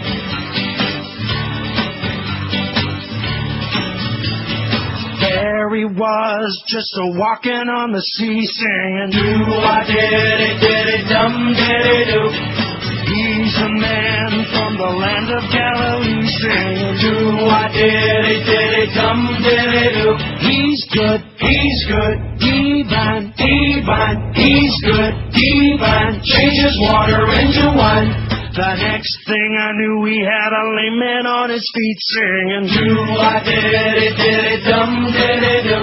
The blind are gonna see and the dumb are gonna speak singing. Do-I-did-it-did-it-dum-did-it-do. He walked on through my door, walked on through my door. Then he cured a leper's sores. Whoa, some say he's the Son of God. Yes, they do, but there's other people think it's so odd. Now he's the reason that we have an Easter day singing. Do-I-did-it-did-it-dum-did-it-do. And he's the reason that all the Christians pray singing. Do-I-did-it-did-it-dum-did-it-do. They praise him, kneel down, praise him and kneel down. The man who wore a thorny crown. Do-I-did-it-did-it-dum-did-it-do. Do-I-did-it-did-it-dum-did-it-do. Do-I-did-it-did-it-dum, he's a Jew. Do-I-did-it-did-it-dum, he's a Jew. Do-I-did-it-did-it-dum, he's a Jew. Do-I-did-it-did-it, he's a Jew. Bye. Our studio, Neil Rogers and Sports around the clock. Miami, Fort Lauderdale. Tell that Jim Mandich to take a shower. Oh! Doi.